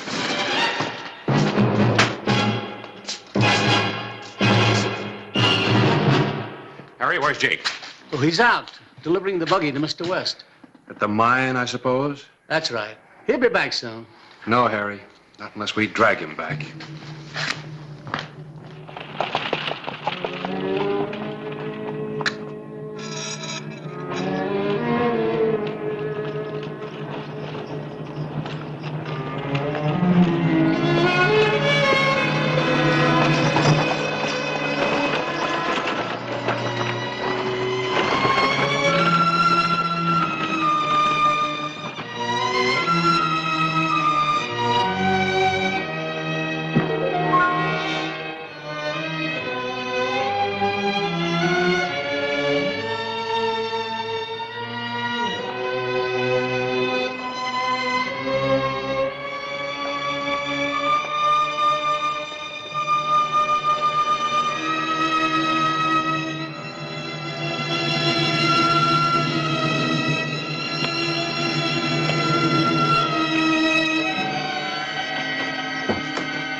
Hello, Mr. West. Brought your buggy back. It's fine. Fine. Finished early, didn't you?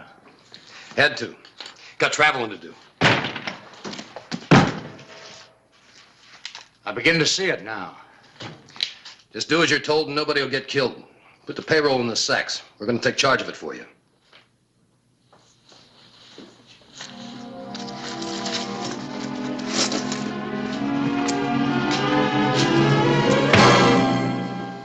That wasn't necessary. Yes, it was. Truss him up, Hobie. Make it fast. We've got to move. We'll take the good buggy. We're rich now. We're not going to ride in a livery stable rig. How about the guard at the gate? The boss will be driving. Hobie will be on the floor. I'll be beside you. Any false moves, and you get 2 slugs, one in the back and one in the belly. Well, let's go.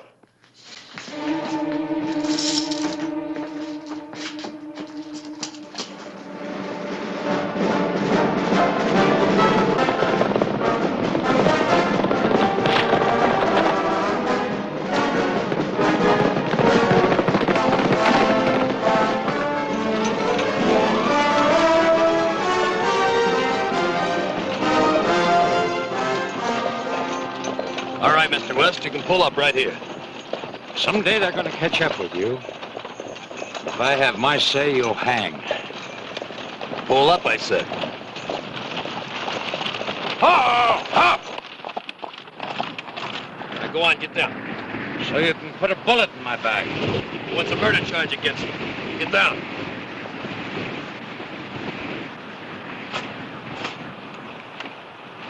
Now start hoofing it. Only take you a few hours. Yeah.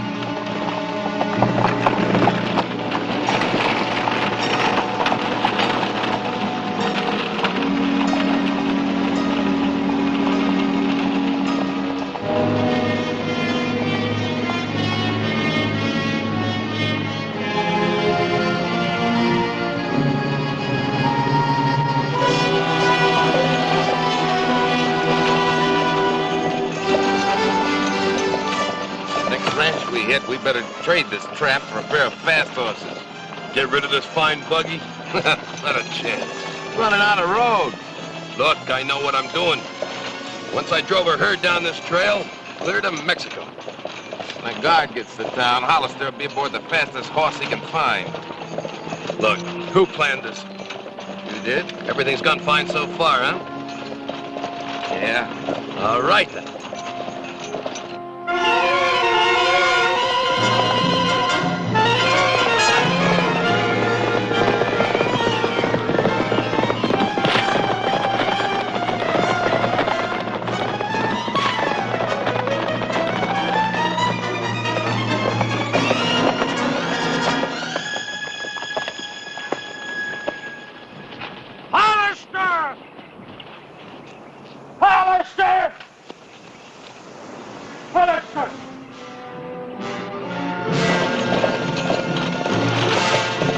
Time on foot. Get out and walk then. Hollister will be gaining on us. Look, we got a long lead. Hollister can't sprout wings.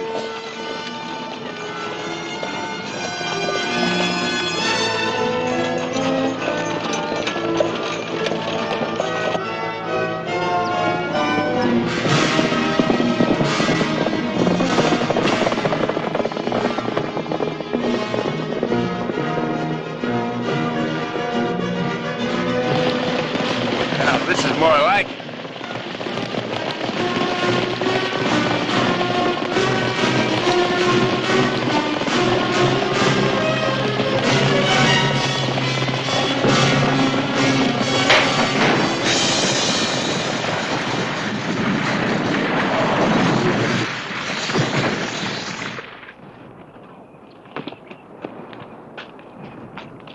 That's the one you were supposed to fix. I told you to knock out a couple of spokes, not weaken the whole wheel. No matter what I done, it's up to you to fix it. It's up to you to fix Bird Henry, not to kill him. Right, all right. We're just jabbing at each other. We gotta get out of here. When you were harping about riding horses, now's your chance. Carriage snags and no saddles? Shut up and help me unhitch.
Get down!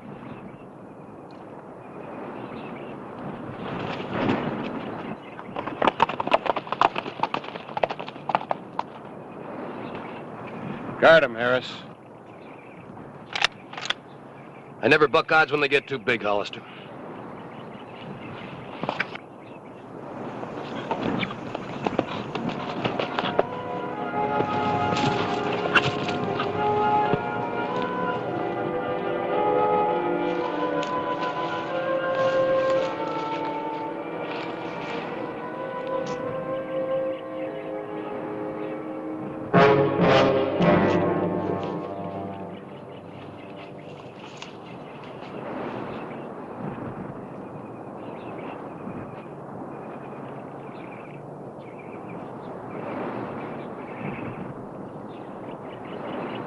He's dead. Too bad. 3 men could do a lot with 50,000. How about splitting it 3 ways? You can never make it come out even that way, Jake. Harris, get his gun.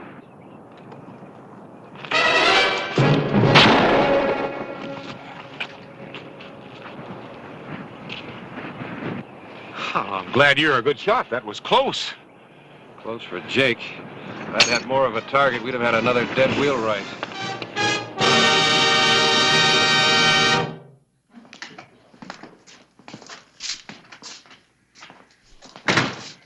Hold it here. That judge hauled off and threw the book at me. You got off easy. You deserve the rope. Yeah? I'd be in Mexico right now buying and selling judges like him if it hadn't been for that buggy wheel. Cheer up, Jake. Takes time to make a master wheelwright. You'll have that time up in Yuma. The rest of your life.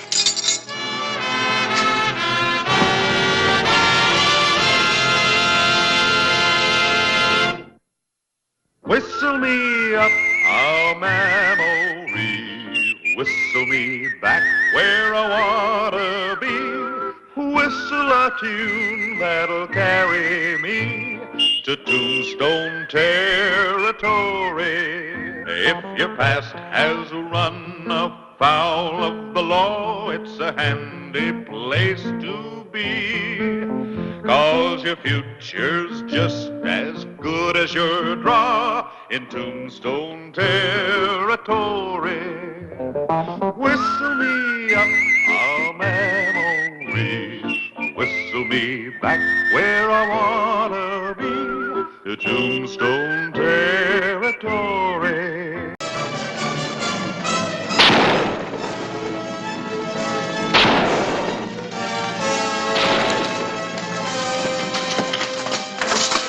Dexter, find the shop.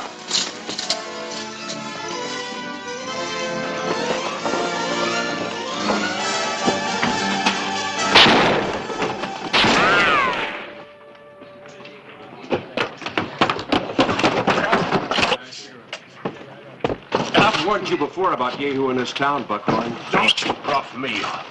I caught that Indian stealing horses from the mission. That's Little Hawk, one of Father Miguel's most trusted Indians. No more he ain't. The Padre was with me when we spotted him stealing the horses.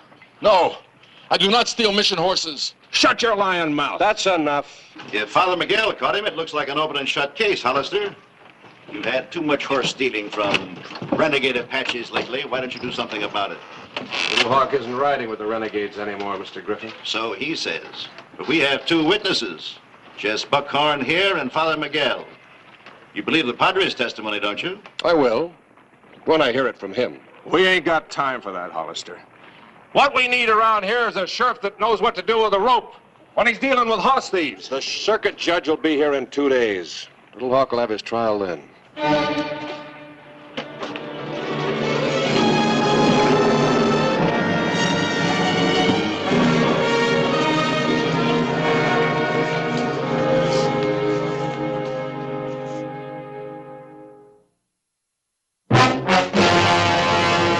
An actual account from the pages of my newspaper, the Tombstone Epitaph. This is the way it happened. In the town too tough to die. Tombstone territory.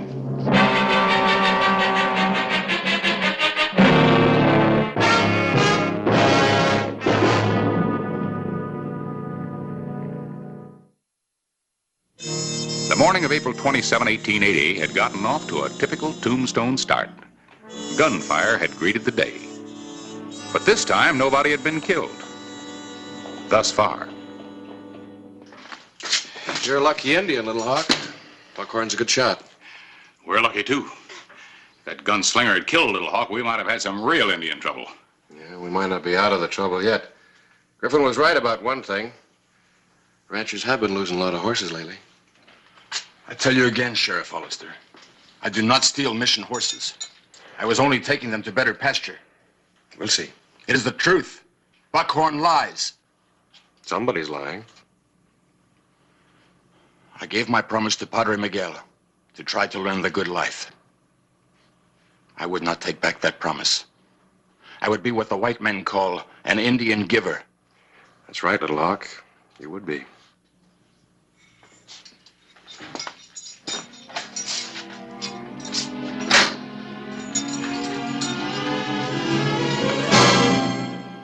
You must have had every chance to kill that Indian before he reached Tombstone. Why didn't you? Oh, don't you think I tried?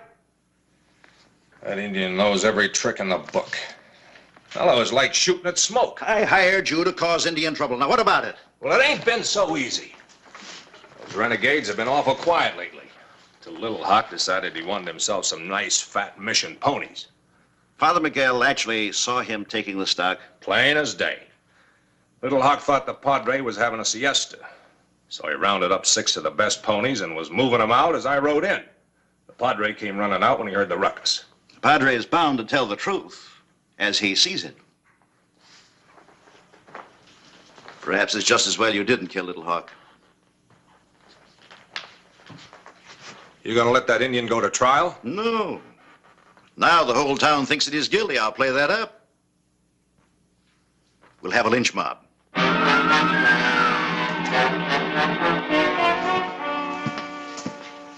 I don't like it, Quint. It's too quiet.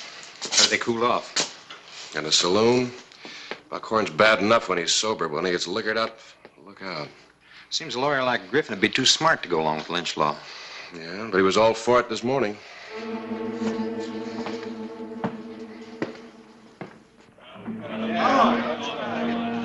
I agree with you, lawyer. It's just not time to get some of this ourselves.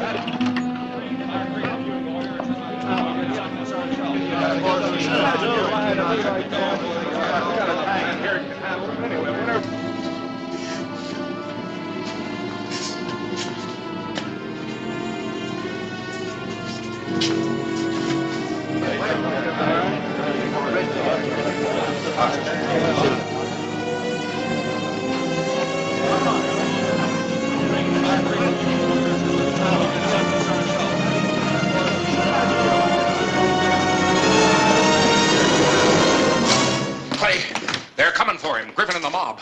Oh, great. Looks like I guessed wrong. Yeah. Wait a minute. There's another way. Quint, you and Dexter go out the back way and get our horses. Right, Clint. What are you going to do? Little Hawk came from the mission. He's going back there. You think you can hold him off until we get away? Well, they're not mad at me yet.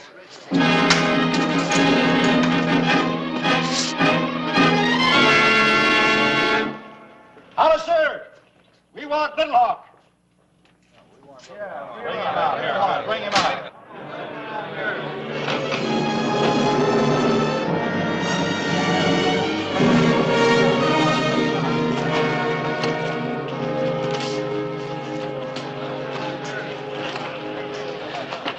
Come on, bring him out, Hollister. We're breaking in.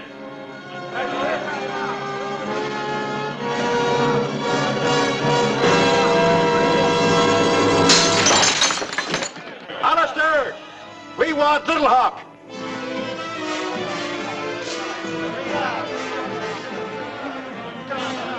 Come on in, Griffin. Nobody's stopping you. All right, men, let's go.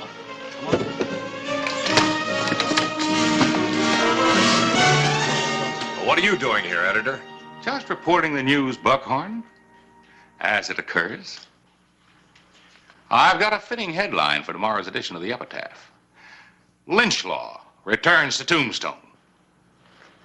Thanks to one of its leading citizens, attorney Fred Griffin, this edition marks the probable death of the town once called Too Tough to Die.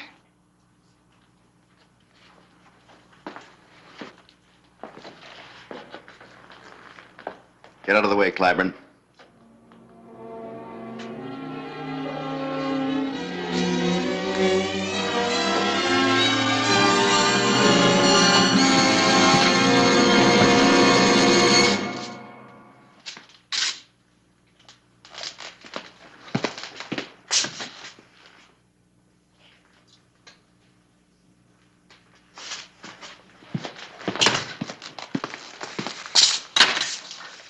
They're gone. Where are they?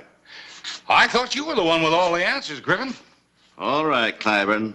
Hollister wins the first round, but Tombstone's going to have a new sheriff, and I'm going to see to it, personally. And another thing, editor. Hollister has to bring that Indian back to Tombstone sometime, and when he does, we're going to finish what we started here. You understand? Come on.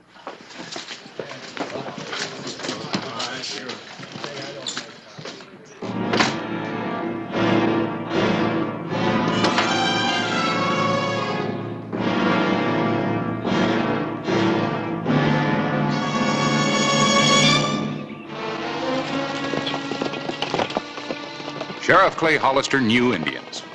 But sometimes, the more you knew about them, the less you knew about them. He was taking no chances with Little Hawk. I think I'll let Quint have one of the reins going through the mountains. Wouldn't want that horse to run away with you. Could be hard to find.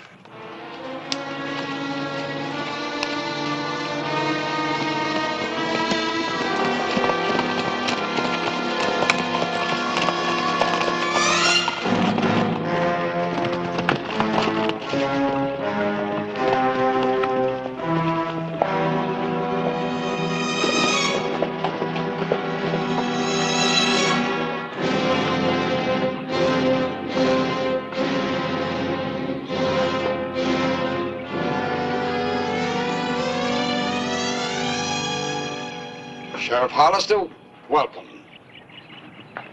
Sanctuary, Padre. Padre, help me. In Tombstone, they shot at me. They put me in jail. Yes, I have heard. But these are our good friends. We are, Padre, if Little Hawk's innocent. Otherwise, you'll have to pay.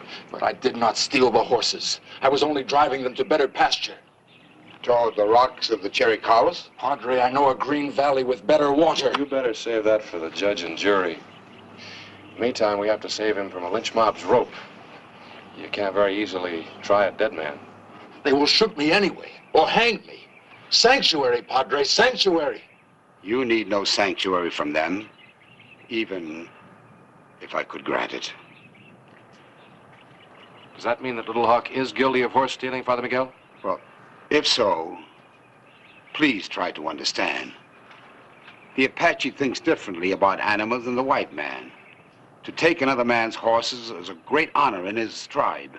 He isn't in his tribe anymore. He's a mission Indian now, and he's got to observe our laws and customs. That is true. The circuit judge is due in Tombstone day after tomorrow. Can you hide him until then? Keep him in custody? Till trial time? Custody? What if you got some place to lock him up? My deputies will guard him. Well, we have no locks here. Unless the granary. That is a safe place. May I see it, please? Why, of course.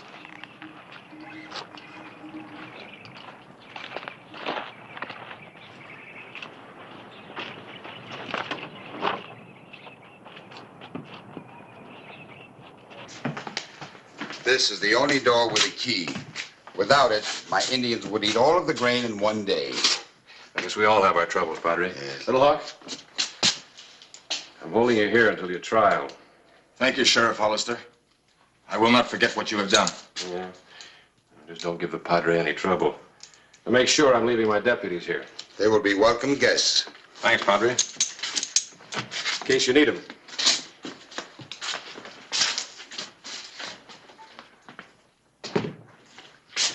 When you come back for Little Hawk, I will accompany you to Tombstone. I will do all I can for him. I know you will. And it's in the hands of the court. I understand.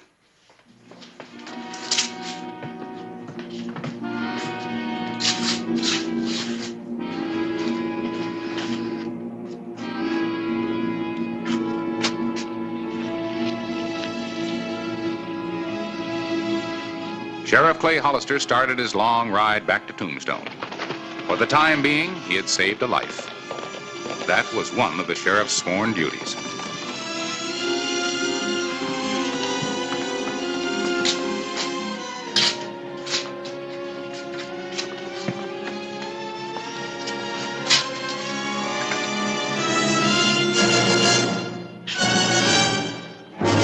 Padre, I must talk to you. I want to confess.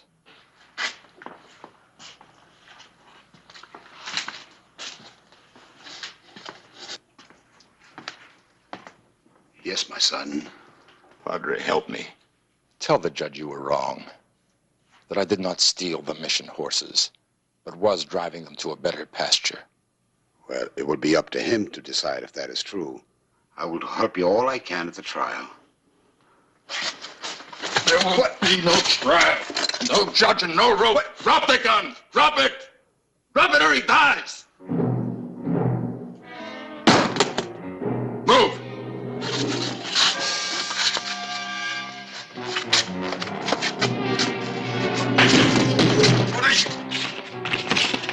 Lock the door. Lock it.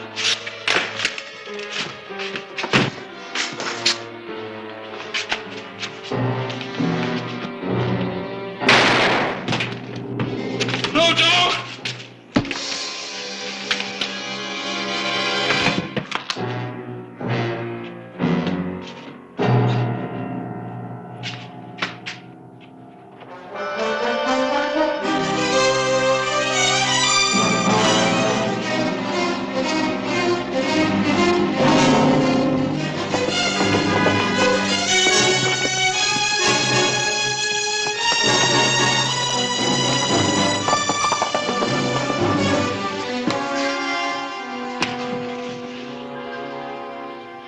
Padre!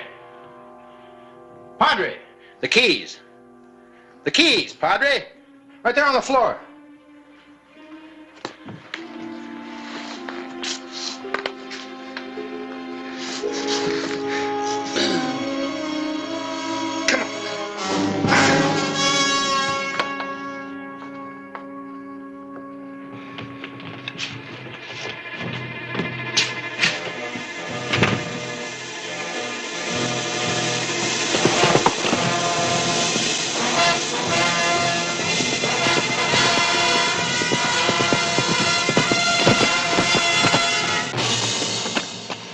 Thought I better ride out and tell you.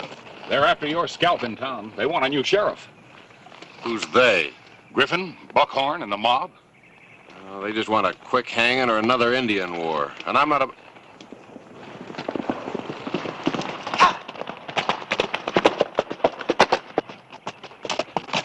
Little Hawk. He escaped. Shot Dexter and knocked out Father Miguel. He said he wasn't an Indian giver. Let's go.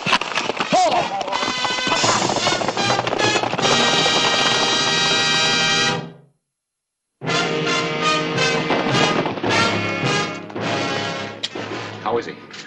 He's coming around. Dexter? Not so good.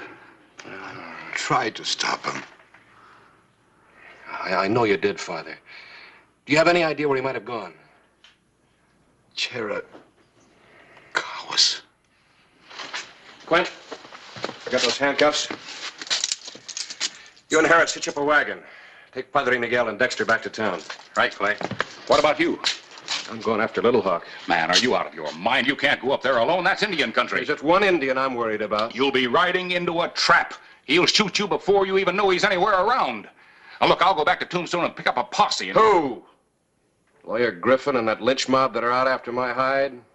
No, thank you. Clay, remember, he's got 2 guns. Yeah? So have I.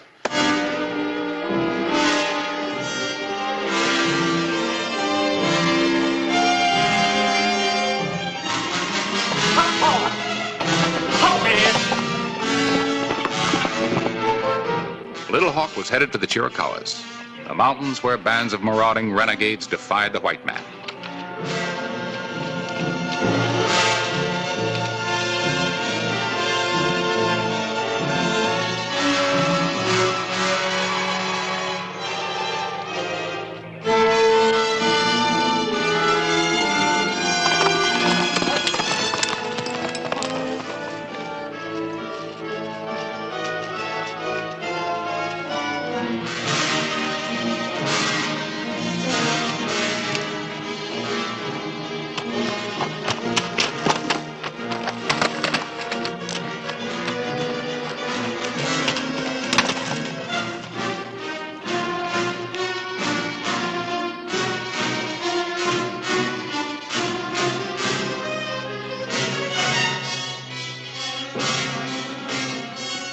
Sheriff Hollister continued a relentless pursuit. Little Hawk finally arrived at a vantage point in the mountains where he could rest and wait and kill.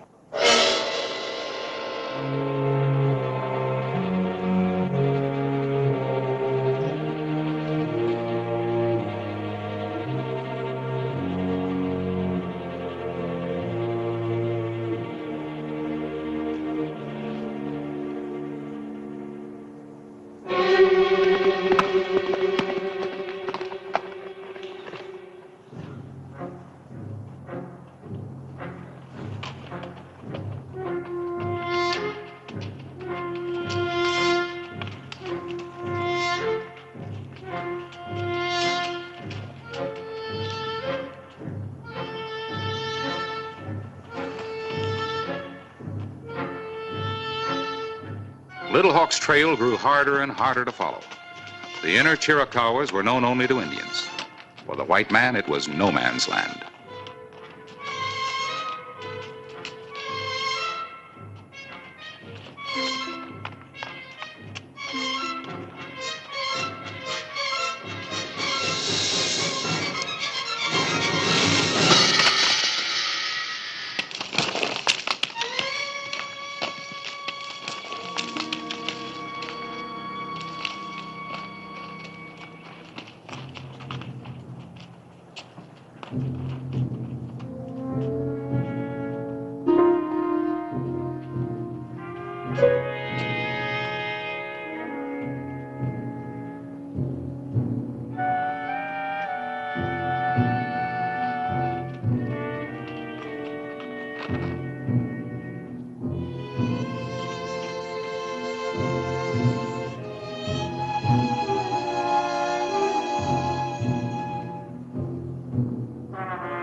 Hold it! Now drop the gun. You're headed in the wrong direction. Your trial's back in Tombstone, remember?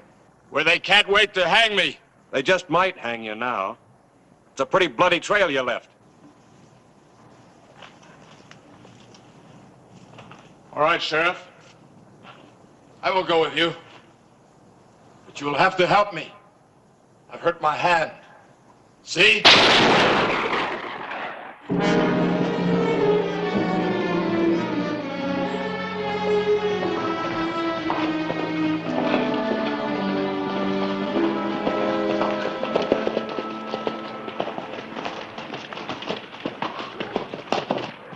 So you decided to bring him back, huh, Hollister?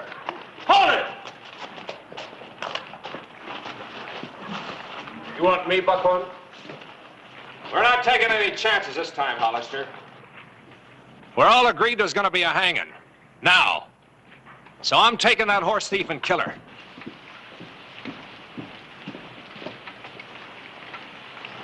You talking for yourself or for Lawyer Griffin here? I'm talking for everybody in town. You're through, Hollister. These people here will tell you so. We don't like Indian lovers. And we're going to end it all by hanging that horse thief.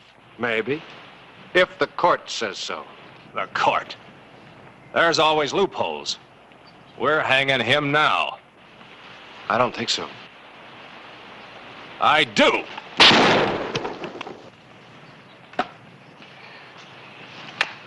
Looks like Little Hawk's going to have some company in jail.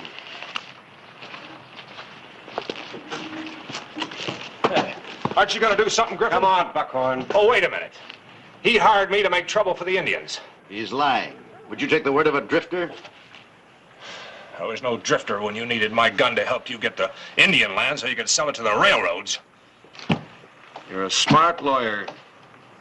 You should know the penalty for persecution and fraud, not to mention inciting a lynch mob. Will you join us, Mr. Griffin?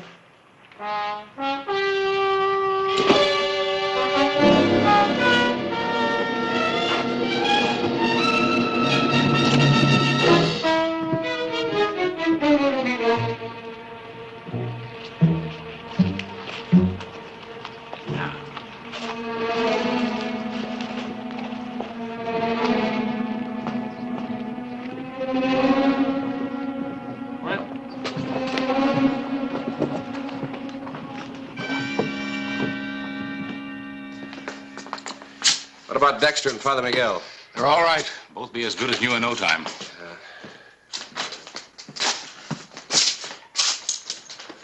What do you think will happen to Little Hawk? He'll be tried.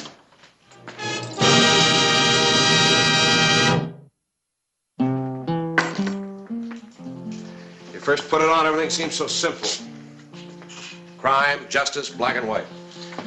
And? Then you have to protect a horse thief. Save him from a mob. That's as it should be. Yeah? In the meantime, a padre gets clubbed down and one of your own deputies gets wounded. But nobody was killed. And many might have been if you hadn't moved your prisoner. You and your deputies couldn't let that mob take him. Harris, you're a great comfort to me. You just need someone to talk to. No. No, but sometimes my conscience does. How about some dinner?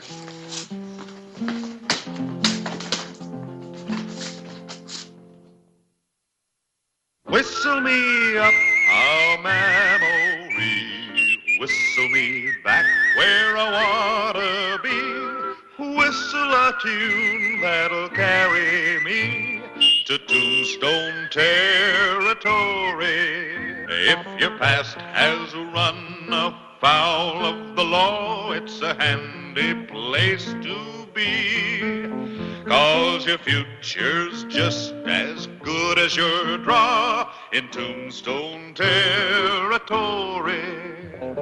Whistle me up a memory, whistle me back where I wanna be, to Tombstone territory.